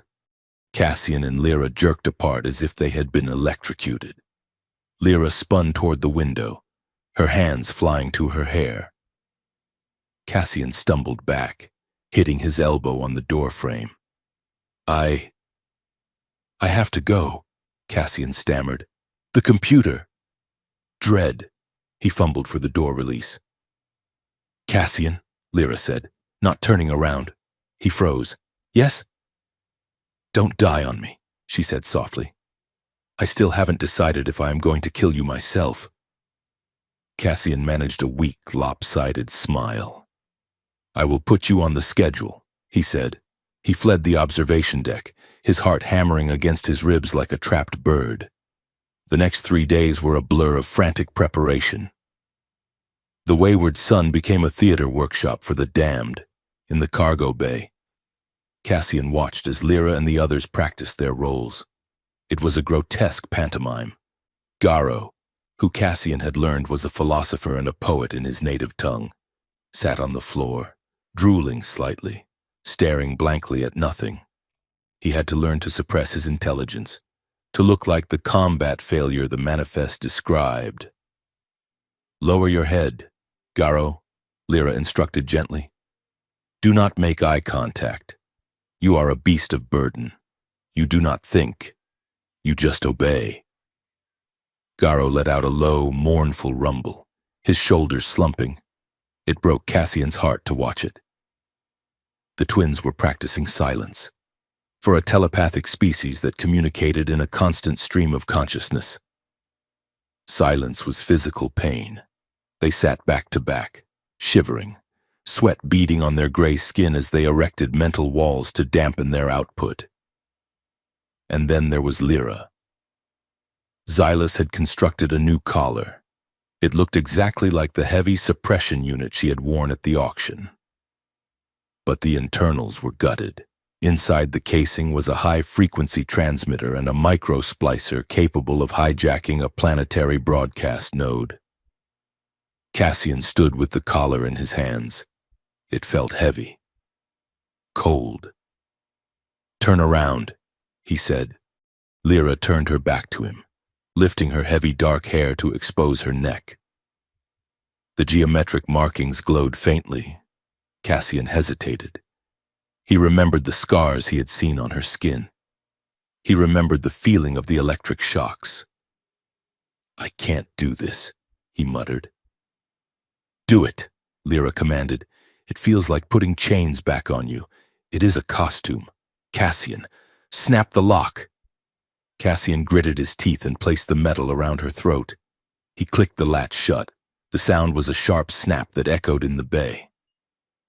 Lyra flinched, just a tiny tremor. Cassian's hands lingered on her shoulders. He wanted to rip it off. He wanted to apologize. Does it hurt? He asked. Only my pride, she said. She turned around. She had already shifted. Her posture was different. Her eyes were dull, the fire hidden behind a glaze of drugged obedience. She looked broken. She looked at Cassian, and for a second, the mask slipped. You are a terrible slaver. Cassian, she whispered, a ghost of a smile touching her lips. You look more miserable than I do. I am working on my poker face, Cassian said, forcing a grin that didn't reach his eyes. Work harder, she said. If Vance sees that look in your eyes, the look that says you want to burn the world for me, he will shoot us both before we clear the airlock. Cassian stared at her. Is that what my eyes say? Lyra looked away, touching the cold metal at her throat. Yes, she said softly. That is exactly what they say. The night before they were scheduled to drop out of hyperspace, the ship was quiet, the training was done, the weapons were hidden, the lies were rehearsed. Cassian was in his quarters, staring at a bottle of whiskey he hadn't opened. He was cleaning his sidearm, disassembling and reassembling it by touch. Click, slide, snap. It was a meditation. The door chime buzzed. "Come in," Cassian said. The door slid open. Lyra stood there. She was wearing a simple tunic, her feet bare. The collar was gone for the night, leaving a faint red mark on her skin. She didn't wait for an invitation. She walked in and the door slid shut behind her. "Can you sleep?" she asked. "No," Cassian said. "You? No." She walked over to his bunk and sat on the edge of it. The room was small, intimate. The only light came from the stars streaking past the viewport and the small lamp on his desk. "If we fail tomorrow," Lyra said, staring at her hands, "they will kill us. But before they kill us, they will make it hurt. You know that. I won't let them take you alive." "Lyra," Cassian said, "I promise you that." "That is not what I am asking," she said. She looked up at him. Her eyes were dark pools in the dim light. "I need to know something, Cassian, and do not lie to me. Ask, if it comes down to the mission or me. If you have to choose between broadcasting the truth and saving my life, what will you do?" Cassian stopped cleaning the gun. He set the pieces down on the desk. He turned his chair to face her. He wanted to say he would save the mission. He wanted to say he was the professional who would sacrifice one life to save thousands. That was the answer Director Vance would have given. That was the answer the old Cassian would have given. "I don't know," Cassian said honestly, "and that terrifies me." Lyra studied his face. She reached out with her mind, a soft, tentative touch against his mental shields. He lowered them. He let her in. She felt the truth of his answer. She felt the war inside him. The desperate need to do the right thing, warring with the terrified realization that he had fallen in love with the woman sitting on his bed. "You are a fool," she whispered. "But you are my fool." She stood up and crossed the small distance between them. She stood between his knees, her hands resting on his shoulders. Cassian looked up at her. "Lyra, shh." She leaned down and kissed him. It wasn't tentative this time. It wasn't interrupted. It was a collision. Cassian's hands found her waist, pulling her closer. He buried his face in the curve of her neck, inhaling the scent of her. She tasted like rain and ozone. Lyra made a sound low in her throat and deepened the kiss. And with the physical contact, the psychic floodgates opened. This wasn't the painful, invasive tearing of their previous connections. This was a merging. Cassian felt her fear. Yes, but he also felt her fierce, burning desire to be claimed, not as property, but as a partner. He felt her joy at being touched by hands that didn't want to hurt her. Lyra felt his reverence. She felt the way he saw her, not as a broken weapon, but as a blindingly bright star that he was lucky to be burning next to. She felt his protectiveness, not as a cage, but as a shield. They moved together, a tangle of limbs and emotions. They fell back onto the narrow bunk. It was an act of defiance. In a galaxy that wanted to erase them, they were etching themselves into each other. Every touch was a statement. I am here. You are here. We are real. It was raw. It was messy. It was overwhelming. Cassian felt her pleasure as if it were his own. A feedback loop of sensation that blurred the lines of where he ended and she began. He felt her scars, and she felt his ghosts. And for a few hours in the dark, they didn't have to carry them alone. Later, they lay tangled in the sheets, the room cool and quiet. Cassian's arm was draped over her. Her head rested on his chest. Lyra traced the line of a scar on his shoulder with her fingertip. "Cassian?" she whispered. "Yeah?" His voice was raspy, deep with sleep. If I die tomorrow, she said. You are not going to die, and if I do, she insisted, I want you to make sure they know what? That I chose this. That I wasn't a defective weapon that malfunctioned. That I was a person who looked at their system and said no. Cassian tightened his arm around her. They will know, he promised. I will write it across the sky if I have to. Lyra shifted, propping herself up on one elbow to look at him. And you? She asked. What do you want? Cassian looked at her. He brushed a strand of hair away from her face. I want a vineyard on Mars, he said softly, and I want someone to share the wine with. Lyra smiled. It was a genuine smile, soft and sad and beautiful. Red wine or white? She asked. Red, Cassian said. Definitely red. She kissed him gently on the forehead. Then let's go get your vineyard. Human. The next morning, the atmosphere on the bridge was brittle as glass. The wayward sun reverted to real space. Ahead of them, the planet Aurelia hung like a jewel against the black velvet of space. It was blue and gold, ringed by orbital platforms and pleasure yachts. Cassian sat in the pilot's chair. He was wearing his best suit, the one he had worn to the auction. It felt stiff. Lyra stood beside him. She was wearing the collar. Her hands were cuffed in front of her. Her face was blank, her eyes empty. She looked perfectly defeated. Cassian looked at the comms panel. Unidentified freighter. A voice crackled. You are entering a restricted flight zone. Identify yourself or be fired upon. Cassian took a breath. He looked at Lyra. She didn't look back. She was in character. He keyed the mic. Aurelia Control. This is Cassian Holt. Transmitting authorization code Omega-9 clearance. I have a priority delivery for Director Vance. There was a pause, a long, agonizing static hiss. Code verified. Mr. Holt. Proceed to docking Spire Alpha. The director is expecting you. Cassian cut the channel. He looked at his crew. Garo was slumped in the corner. The twins were silent. Xylus was hiding in a smuggling compartment. Here we go, Cassian said. He pushed the throttle forward. The wayward sun began its descent toward the glittering spire. There were no more speeches. There were no more kisses. There was only the mission. They were either going to be free by sunset, or they were going to be dust. Cassian glanced at Lyra one last time.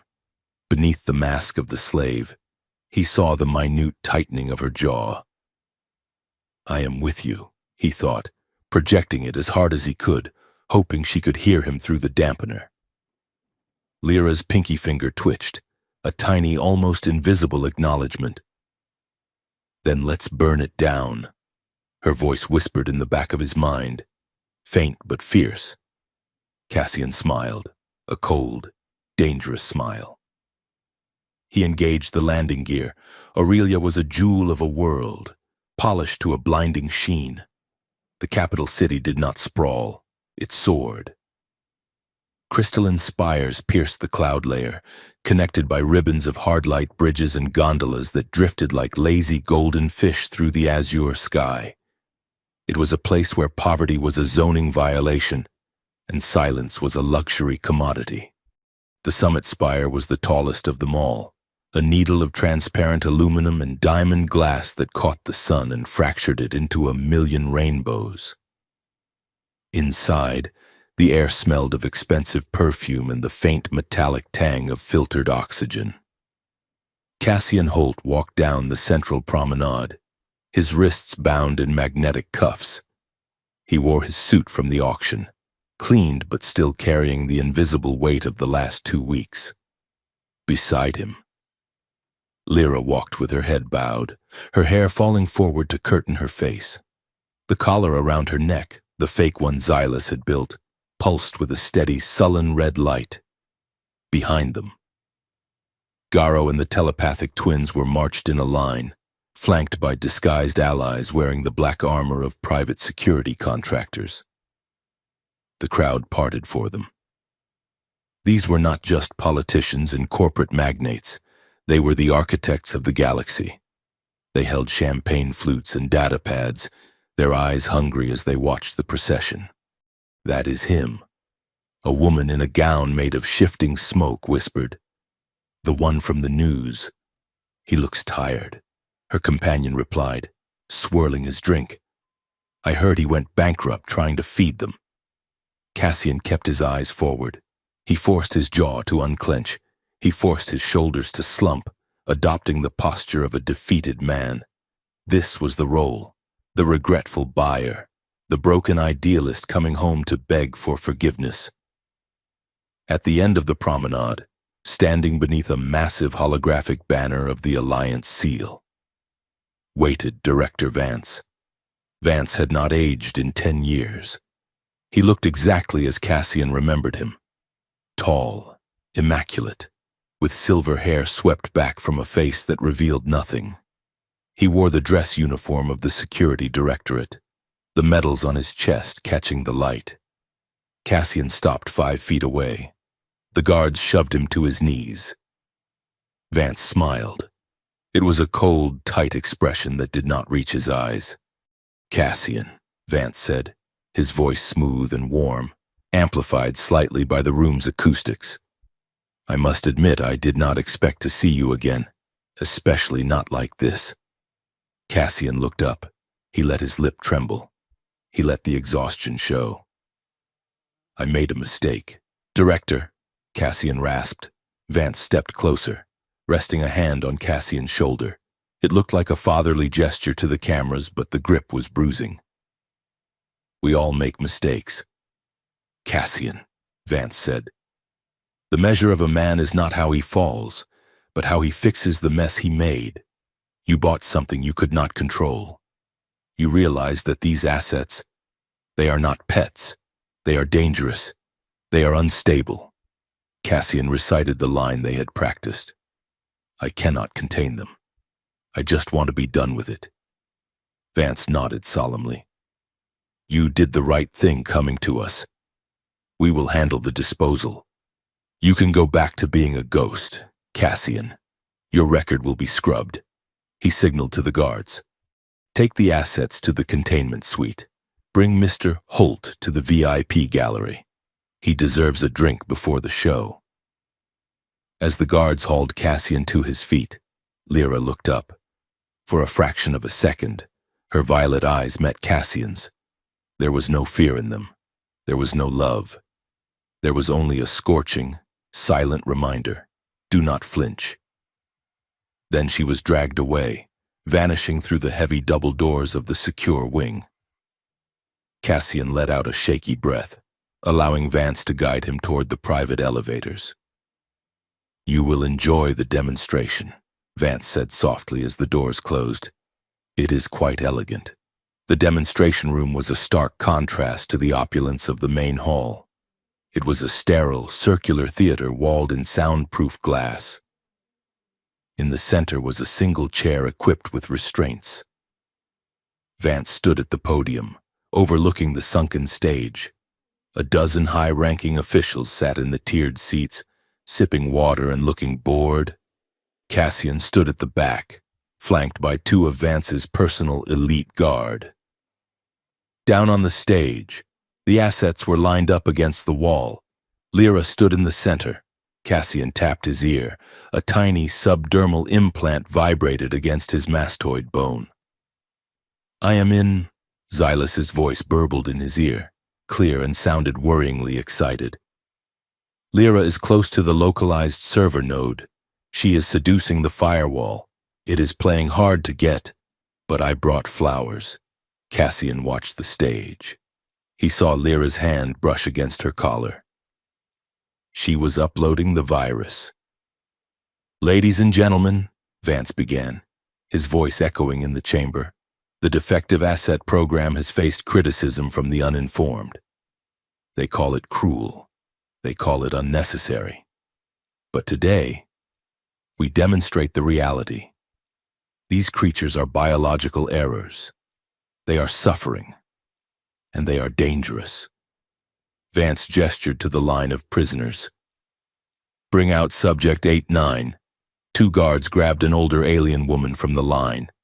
She was a gentle, moss-skinned creature from an agricultural moon. She had been a healer before she was abducted. Her defect was labeled as hyper-empathy, unable to inflict harm. She did not fight. She walked to the chair with a quiet, terrified dignity.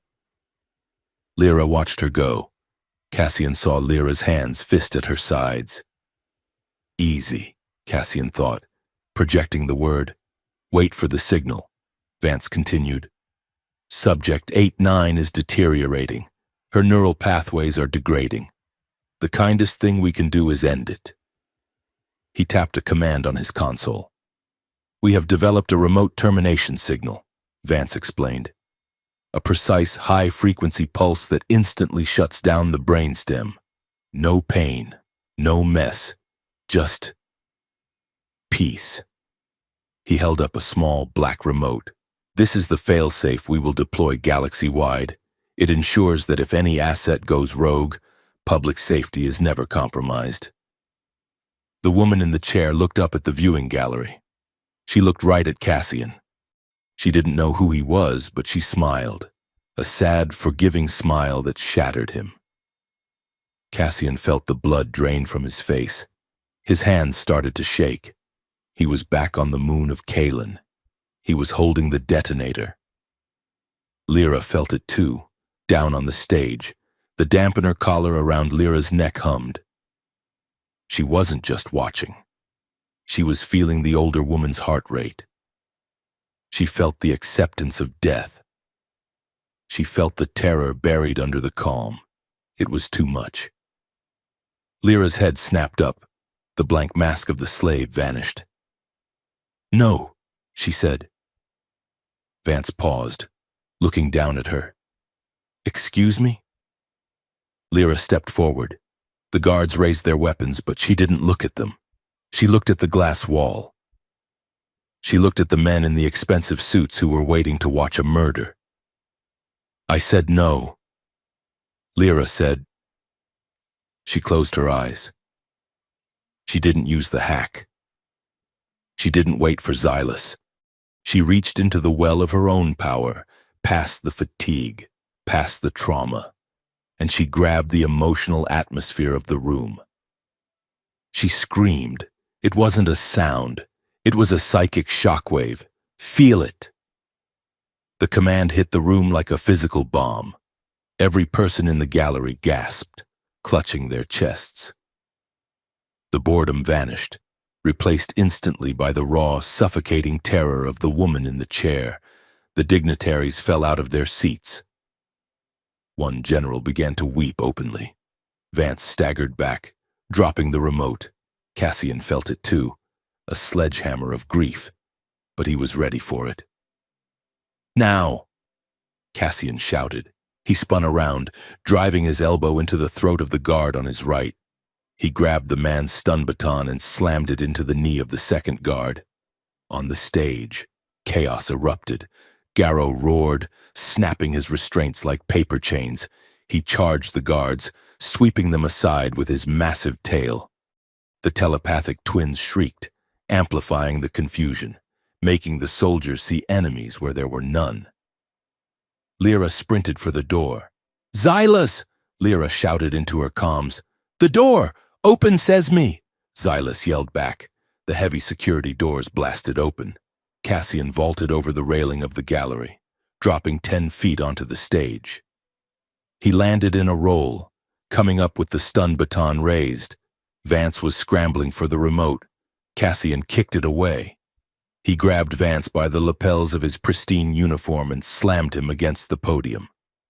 It is over. Vance! Cassian shouted. Vance looked at him, his eyes wide with shock, but then a sneer curled his lip.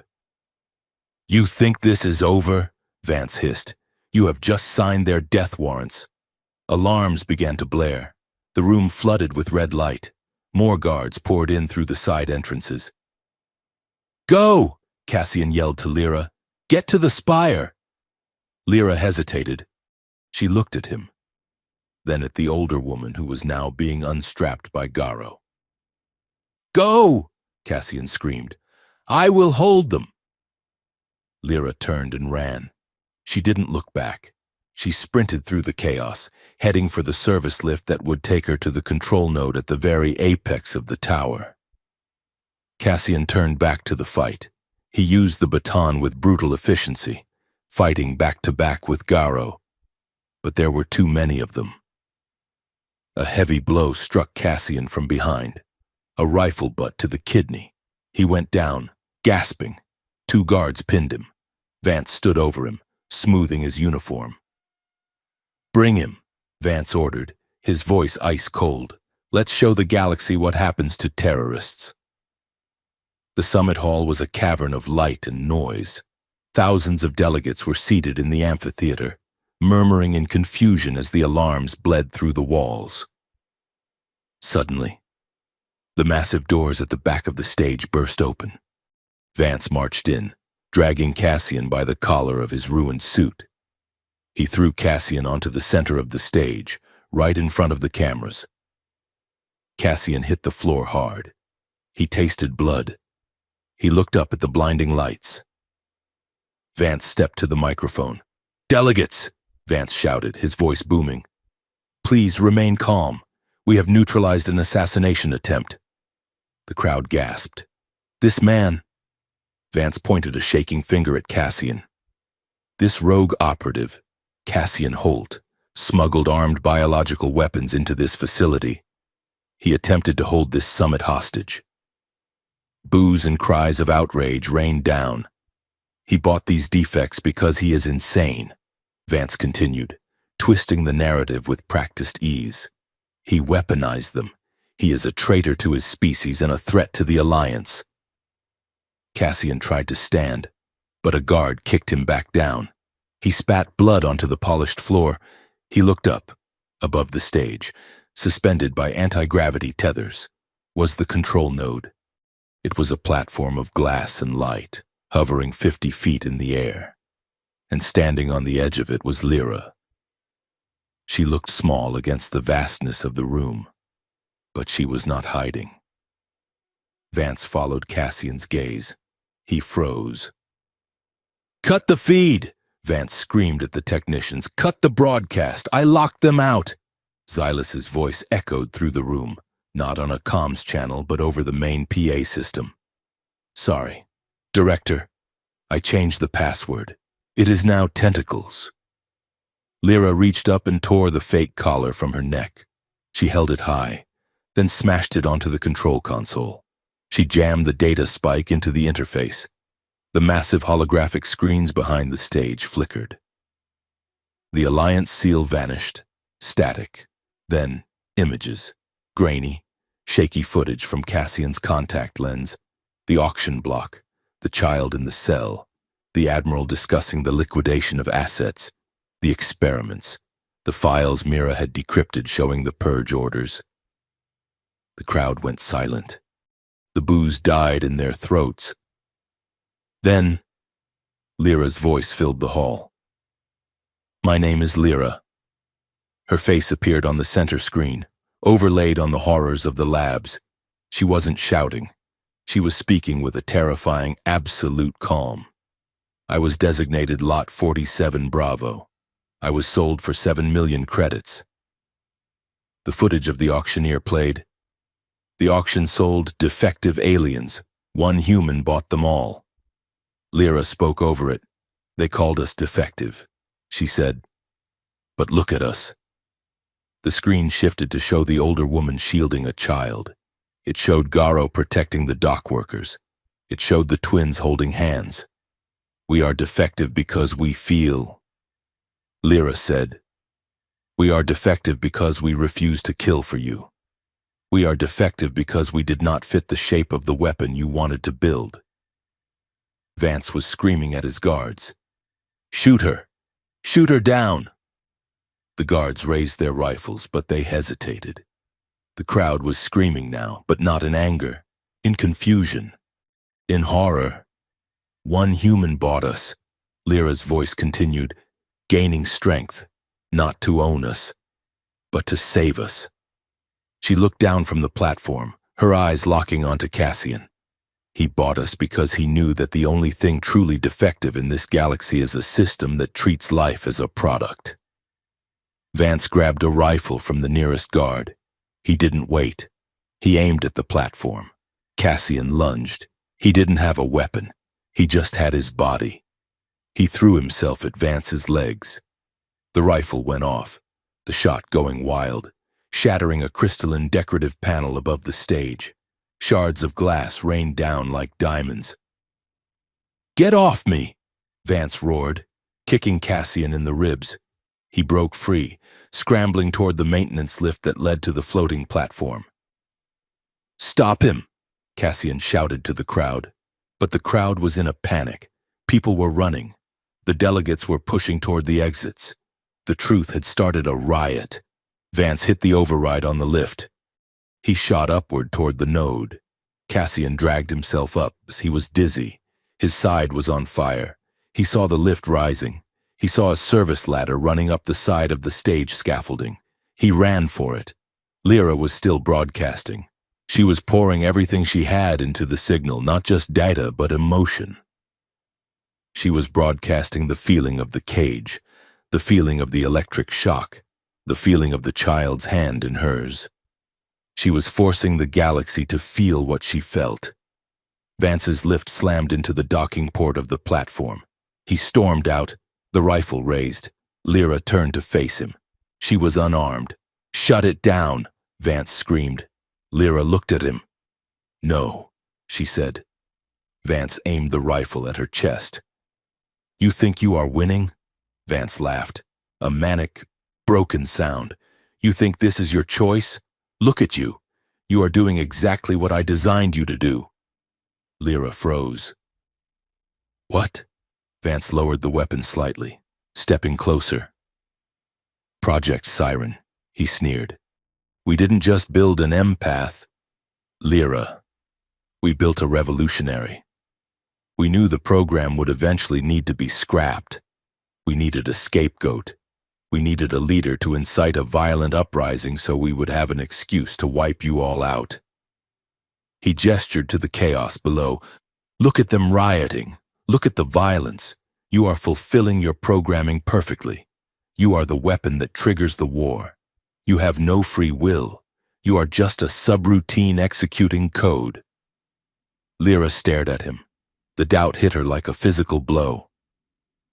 Was it true? Was her anger, her defiance, her love for Cassian? Was it all just biology engineered in a lab? Was she just a puppet cutting her own strings only to find she was still dancing? Her hands shook. She looked at the console. The broadcast was still running. "If you shut it down now," Vance said, his voice dropping to a whisper, "I will let him live." He pointed the rifle down at the stage, where Cassian was climbing the ladder, exposed and vulnerable. "I will spare your pet human. I will spare your crew. Just turn it off. Be a good product." Lyra looked at Cassian. He was climbing, his face bloodied, his eyes fixed on her. She looked at the button. "I am a weapon," she thought. "I am a mistake." Cassian reached the top of the ladder. He pulled himself over the railing, collapsing onto the platform 10 feet away. He saw the gun. He saw Lyra's face. He saw the doubt that was breaking her apart. "Lyra!" Cassian shouted. She looked at him, tears streaming down her face. "He made me." "Cassian," she sobbed. "It is all a lie. I am just doing what he wants." "No!" Cassian yelled. He tried to stand, but his legs gave out. He crawled toward her. "He designed your body," Cassian shouted. "He designed your brain, but he did not design your heart." Vance swung the rifle toward Cassian. "Shut up," Vance barked. "Lyra, look at me," Cassian pleaded. "You hate me. That is your choice. You love me. That is your choice. You want to burn this place down? Do it because you want to. Not because of him, not because of me, because of you." Lyra looked at Vance. She saw the smug satisfaction in his eyes. She saw the creator looking at his creation. Then she looked at Cassian. She felt his fear, not fear for himself, fear for her. She closed her eyes. She looked inward. She looked past the anger. She looked past the programming. She found the quiet place where she kept the memory of the vineyard on Mars. That wasn't code. That was hers. Lyra opened her eyes. They were not glowing with violet fire. They were clear. They were human. I choose, Lyra whispered. She looked at Vance. I choose to be more than you made me. She slammed her hand onto the console. She didn't turn it off. She pushed the gain to the maximum. And she didn't send anger. She didn't send violence. She sent forgiveness. She sent a wave of such profound, heartbreaking understanding that it knocked the wind out of the world. She projected the feeling of being broken and the feeling of healing. She projected the feeling of looking at your enemy and seeing their fear. It hit Vance. He gasped, dropping the rifle. He clutched his head. "No!" he screamed. "Stop it! I don't want to feel this!"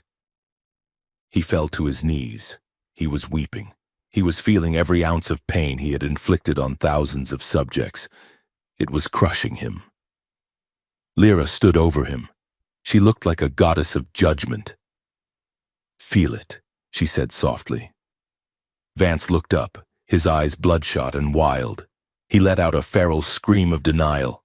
He lunged. He tackled Lyra, driving her away from the console. They crashed into the railing. The metal groaned. Cassian scrambled forward. Vance. Vance had Lyra by the throat. He was squeezing, trying to crush the voice that was unmaking him. "Die," Vance shrieked. "Just die." Lyra clawed at his face, gasping for air. Cassian threw himself onto Vance's back. He wrapped his arm around the director's neck, pulling with every ounce of strength he had left. They were a tangle of limbs on the edge of the platform, suspended high above the rioting city. "Let her go!" Cassian roared. Vance elbowed Cassian in the ribs, hard. Cassian grunted but didn't let go. The railing gave way with a screech of tearing metal. The three of them tipped over the edge, tumbling into the open air. Cassian's hand shot out.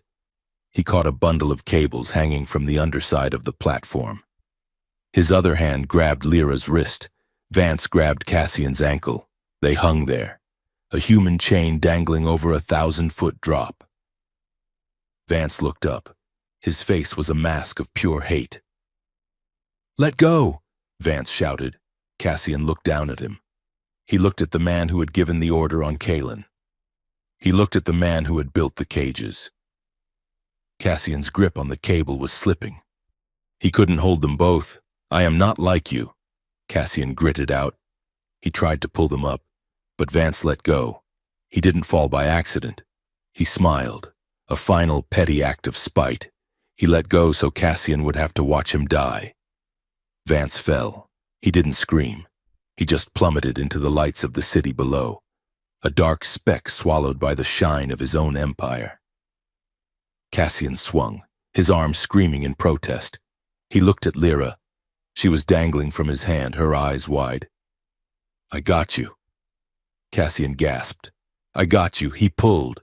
It took everything. He hauled her up, hand over hand, until she could grab the cable. She scrambled up, then reached down and grabbed his jacket. Together. They pulled themselves back onto the swaying platform.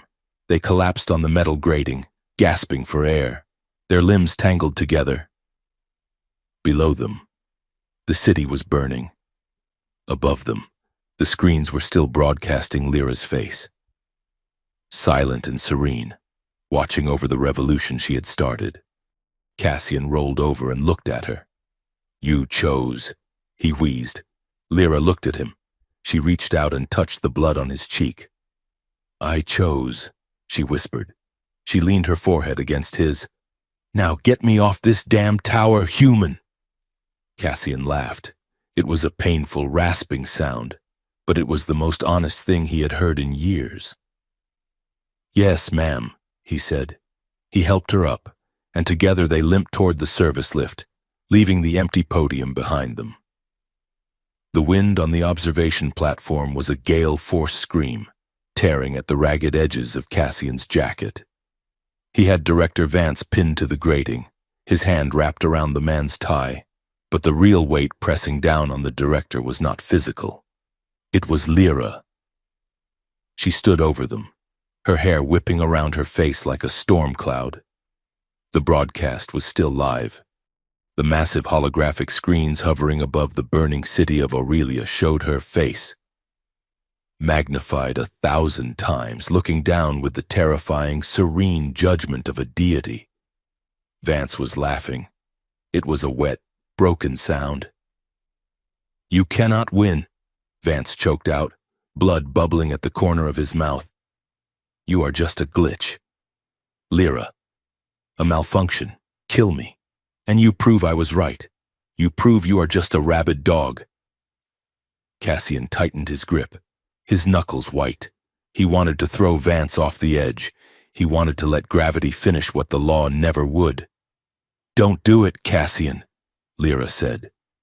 Her voice was not loud, but it cut through the wind and the sirens wailing from the streets below. She knelt beside them. She placed a hand on Vance's forehead. He flinched as if she had branded him with hot iron. "I am not going to kill you, Director," Lyra said. Her eyes were clear, devoid of the violet fire of rage, replaced by an abyssal depth of focus. "Death is too quiet for you. You are going to speak." She pushed. It was not the chaotic blast of emotion she had used in the demonstration room. It was a surgical strike. She drove her empathy into the dark, rot-filled corners of Vance's mind, the places where he kept his secrets, his justifications, his cold arithmetic of acceptable losses. She found the pressure points of his guilt, the tiny buried flickers of shame he had ignored for decades, and she amplified them until they were screaming. "Speak," Lyra commanded. Vance arched his back, a guttural cry tearing from his throat.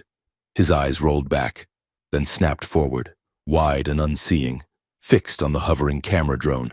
I authorized the Chimera project," Vance gasped, the words vomiting out of him against his will. We engineered the threat." "Keep going," Lyra whispered, leaning closer. "We needed a war." Vance sobbed, tears streaming down his face as the psychic weight crushed his defenses. Peace was bad for the budget. We bred the defects to be unstable. We planted the evidence on Kalen. We killed the witnesses. Cassian watched, stunned. This was not an interrogation. It was a dissection. The Defective Asset Program. Vance's voice rose to a shriek. It was never about safety, it was about control. "We made them, we broke them, we sold them, I did it, I signed the orders." The confession rang out across the city, echoing off the glass towers. In the streets below, the rioting paused. Soldiers looked up at the screens. Civilians stopped running. The truth was not a leaked file or a grainy video. It was the architect himself, stripped bare, weeping his sins to the galaxy.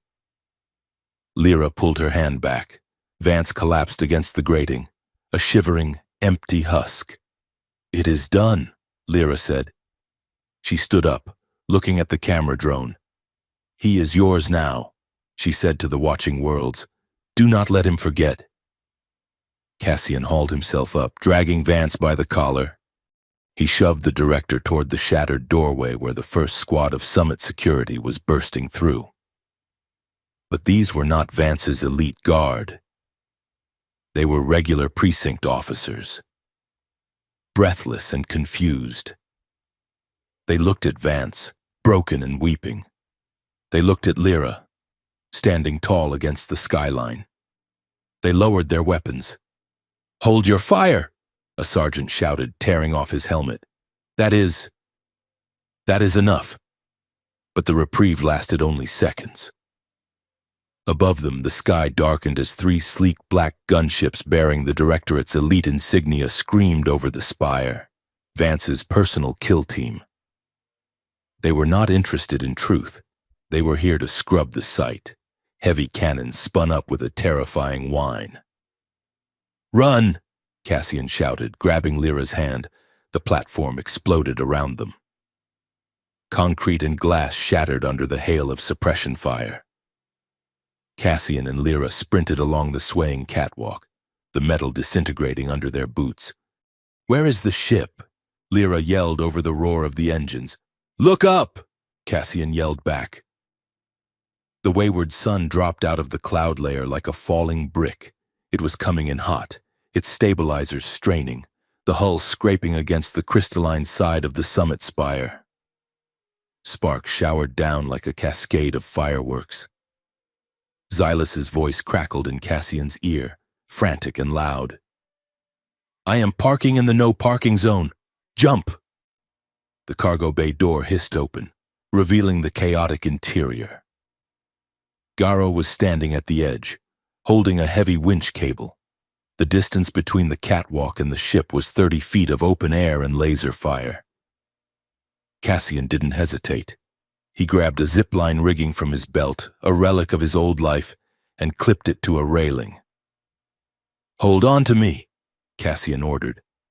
Lyra wrapped her arms around his waist, burying her face in his chest. Cassian kicked off. They swung out into the void. The wind roared in their ears. Above them, a gunship banked, tracking their movement. A line of plasma impacts stitched the air just inches behind them. "We are going to miss!" Lyra screamed. Cassian saw it too. The angle was bad. The ship was drifting. "Garo, catch!" Cassian shouted. He unclipped the line at the apex of the swing and threw them forward. For a heart-stopping second, they were free-falling over the city. Garo lunged. His massive, clawed hand snatched Cassian's wrist in mid-air. The reptile roared with effort, his muscles straining as he hauled them both into the cargo bay. They hit the deck hard, rolling across the metal. "Go, go, go!" Cassian shouted, scrambling to his knees. A missile struck the side of the spire, sending a shockwave that rocked the freighter. A piece of jagged shrapnel, large as a spear, tore through the open hatch. It was headed straight for Lyra, who was still on the floor, tangled in the rigging. Cassian moved on instinct. He didn't think. He didn't calculate. He threw himself over her. The impact was a dull, wet thud. Cassian gasped, his back arching. He felt a searing, white-hot line of pain tear through his side. The world went gray at the edges. "Cassian!" Lyra screamed. She scrambled out from under him. He was heavy. There was blood. Too much blood. It was soaking through his jacket, dark and slick. "Close the hatch!" Lyra yelled at Garo, her voice cracking with panic. She rolled Cassian onto his back. His face was pale, his eyes unfocused. He tried to grin, but it looked more like a grimace. Did we win?" Cassian wheezed. "Shut up," Lyra snapped, her hands pressing down on the wound. She didn't have medical supplies, and she didn't have a med gel applicator. She had her mind. She closed her eyes and poured herself into him. She couldn't stitch flesh, but she could stitch the panic. She flooded his nervous system with a command: calm, slow the heart, clot, hold on. It was exhausting. It felt like holding back a tidal wave with her bare hands. "Xylus, get us out of here!" Lyra shouted toward the cockpit, never taking her hands off Cassian. "Engaging reckless driving protocols." Xylus shouted back. The ship lurched, throwing them all against the bulkheads. They were accelerating straight up, punching through the atmosphere. The Directorate ships were in pursuit. The wayward sun shook violently as shields began to fail. "The twins!" Lyra shouted. "Get the twins!" The telepathic siblings scrambled over, their faces gray with fear. "Link with me," Lyra ordered. "But," the left twin stammered, "you are busy." The right twin cried, "Do it!" Lyra snarled, her eyes glowing violet. They grabbed her shoulders. Lyra acted as the conduit. She took the raw power of the twins, channeled it through her own focus, and aimed it at the pursuing ships. She didn't attack the pilots. She attacked the sensors. She created a phantom fleet. On the Directorate radars, the single freighter suddenly split into 50 identical ships, swarming in every direction. The pursuit squadron hesitated. They fired wildly, wasting their volleys on empty space. "Garo, the gravity drive!" Lyra commanded. Garo scrambled to the engineering console. He didn't know the tech, but he knew which lever made the ship heavy. He slammed it down. The wayward sun dropped like a stone, executing a maneuver that should have sheared the wings off. They fell out of the sensor lock, slipping into the shadow of Aurelia's moon. "We have a jump vector," Xylas shouted. "Punch it," Cassian whispered, his hand gripping Lyra's wrist. The stars elongated. The roar of the engines vanished, replaced by the silent, swirling tunnel of hyperspace. They were safe. Lyra slumped forward, her forehead resting on Cassian's chest. She was trembling. "You idiot," she whispered. "You absolute self-sacrificing idiot." Cassian coughed, wincing. "You have terrible bedside manner," he rasped. "If you die," Lyra muttered, wiping blood from his cheek with her thumb, "I will resurrect you just to kill you again for breaking your promise." "I am not dying," Cassian breathed, his eyes fluttering shut. "I am just taking a nap." "Don't you dare," Lyra whispered, pouring a fresh wave of warmth and strength into him. "Don't you dare leave me here alone." Cassian squeezed her hand. It was weak, but it was there. "Never," he said. The galaxy did not change overnight, but it did change. The footage of Lyra's broadcast was played on loop in every system from the core to the rim. It was dissected by pundits, screamed about by politicians, and watched in silence by billions of beings who had never thought twice about the defects that ran their machinery or fought their wars. Protests erupted on 100 worlds. In the orbital shipyards of Zendar, workers went on strike, refusing to load Directorate cargo. On Earth, thousands marched on the government sector, carrying signs that bore Lyra's face and the slogan, "We are not products." The Alliance Council, terrified of a total collapse, called for an emergency tribunal. Vance was arrested, dragged from his office in irons, though the cameras caught the way the officers treated him. Gently, with respect. The system was cracking, but it was still trying to protect its own. There were trials, there were speeches, but mostly, there was noise. Far away from the noise, in a star system that appeared on no official map, there was quiet. The moon was a verdant jewel, rich with oxygen and teeming with harmless bioluminescent flora. It was here that the wayward sun had finally landed, its hull scorched and scarred, never to fly again. But its cargo had taken root. 3 months had passed. The settlement was small, a cluster of structures grown from living crystal, a technology remembered by one of the older alien refugees. The buildings hummed with a soft, harmonic resonance, glowing gently in the twilight. There were no cages here. There were no collars. In the center of the village, a communal garden had been planted. It was a chaotic mix of botany from 50 different worlds. Purple vines tangled with silver ferns, fruit that tasted like starlight hung heavy on the boughs. Children ran through the paths. The bioluminescent boy was playing tag with a young reptile, their laughter echoing off the crystal walls. They didn't know they were defective. They only knew they were home. Cassian sat on a crate near the edge of the clearing, watching them. He wore a simple linen shirt and trousers, his old tactical gear packed away. A sophisticated exosplint was strapped to his left side, supporting his healing ribs and the damaged muscle tissue. He moved stiffly, but he moved. Garrow walked by, carrying a massive timber beam on one shoulder as if it were a twig. Heavy lifting is good for the soul. Little human. Garrow rumbled, pausing to grin at Cassian. You should try it. I am supervising, Cassian drawled, taking a bite of a blue fruit.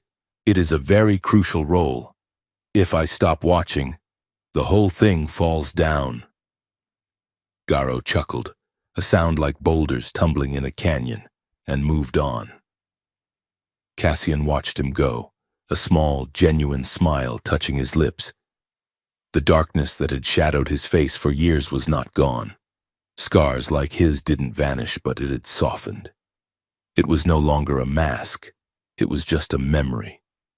He felt a presence before he heard the footsteps. Lyra walked out of the crystal structure that served as their medical bay. She wore a loose, flowing dress made of woven fibers, dyed the color of the twilight sky. She looked radiant. She paused, closing her eyes for a moment, letting her senses expand. For years, Lyra had lived in a storm. The emotions of others had been a constant, deafening assault of pain and fear. But here it was different.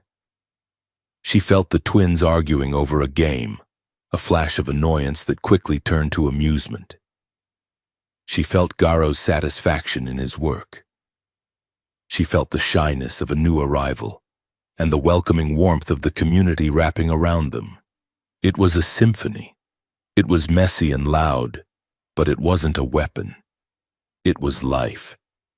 She opened her eyes and walked toward Cassian. "How is the side?" she asked, stopping in front of him. "It only hurts when I breathe," Cassian joked, or laugh, or think too hard. Lyra shook her head, a fond exasperation in her eyes. "Xylus says the perimeter sensors are online. We are invisible to anything but a direct visual sweep." "Good," Cassian said. "Let's keep it that way." He tried to stand, wincing as the splint engaged. Lyra reached out instinctively, her hand hovering near his elbow, but she didn't grab him. She let him find his balance. "Walk with me," she asked. Cassian nodded. "Always." They walked away from the settlement, up a winding path that led to a high ridge overlooking the valley. The twin suns of the system were setting, painting the sky in violent streaks of orange and violet. They stood in silence for a long time, watching the lights of the village flicker on below them. "Do you miss it?" Lyra asked quietly. "Miss what? The action? The purpose? Being a spy?" Cassian laughed, a short, dry sound. "I was never a spy. Lyra, I was a janitor for the people in power. I cleaned up their messes, and no, I don't miss the blood. I don't miss the lies." He looked at her. "Do you miss the anger?" Lyra looked out at the horizon. "Sometimes," she admitted. "Anger is easy. It is fuel. It burns hot and it keeps you moving. Peace. Peace is terrifying. Why? Because now I have something to lose," she said. She turned to face him. The wind caught her hair, blowing it across her face. "I feel them. Cassian. All the time. The ones we couldn't save. The ones still in the labs. I feel their fear in my nightmares. And I feel you."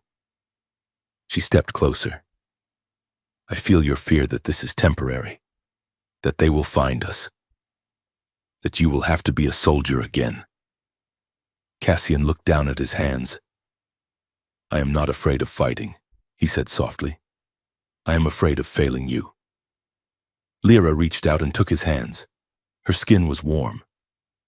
"You cannot save everyone, Cassian." We broke the silence. That was the mission.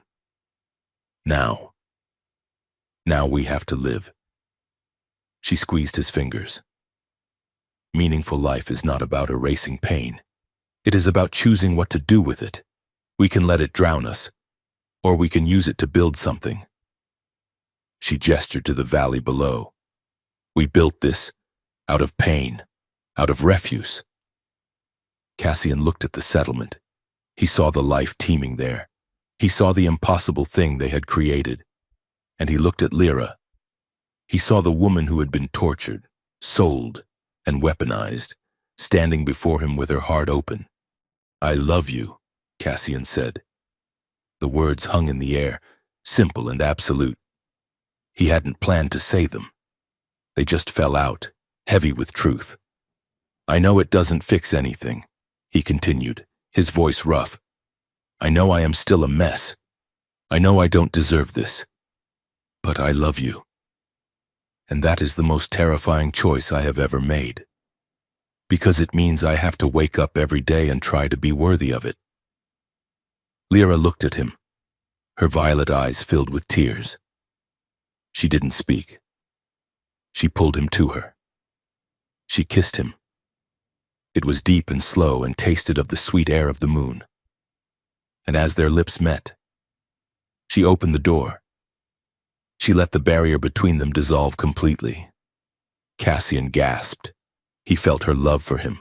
It wasn't the tentative, frightened attraction of the early days.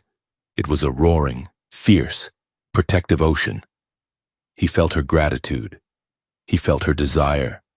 He felt the profound, unshakable knowledge that she saw every scar on his soul and loved him not in spite of them, but because they matched her own. And she felt him. She felt the quiet, steady devotion that had replaced his guilt. She felt the promise he had made to himself to be her shield, her partner, her witness.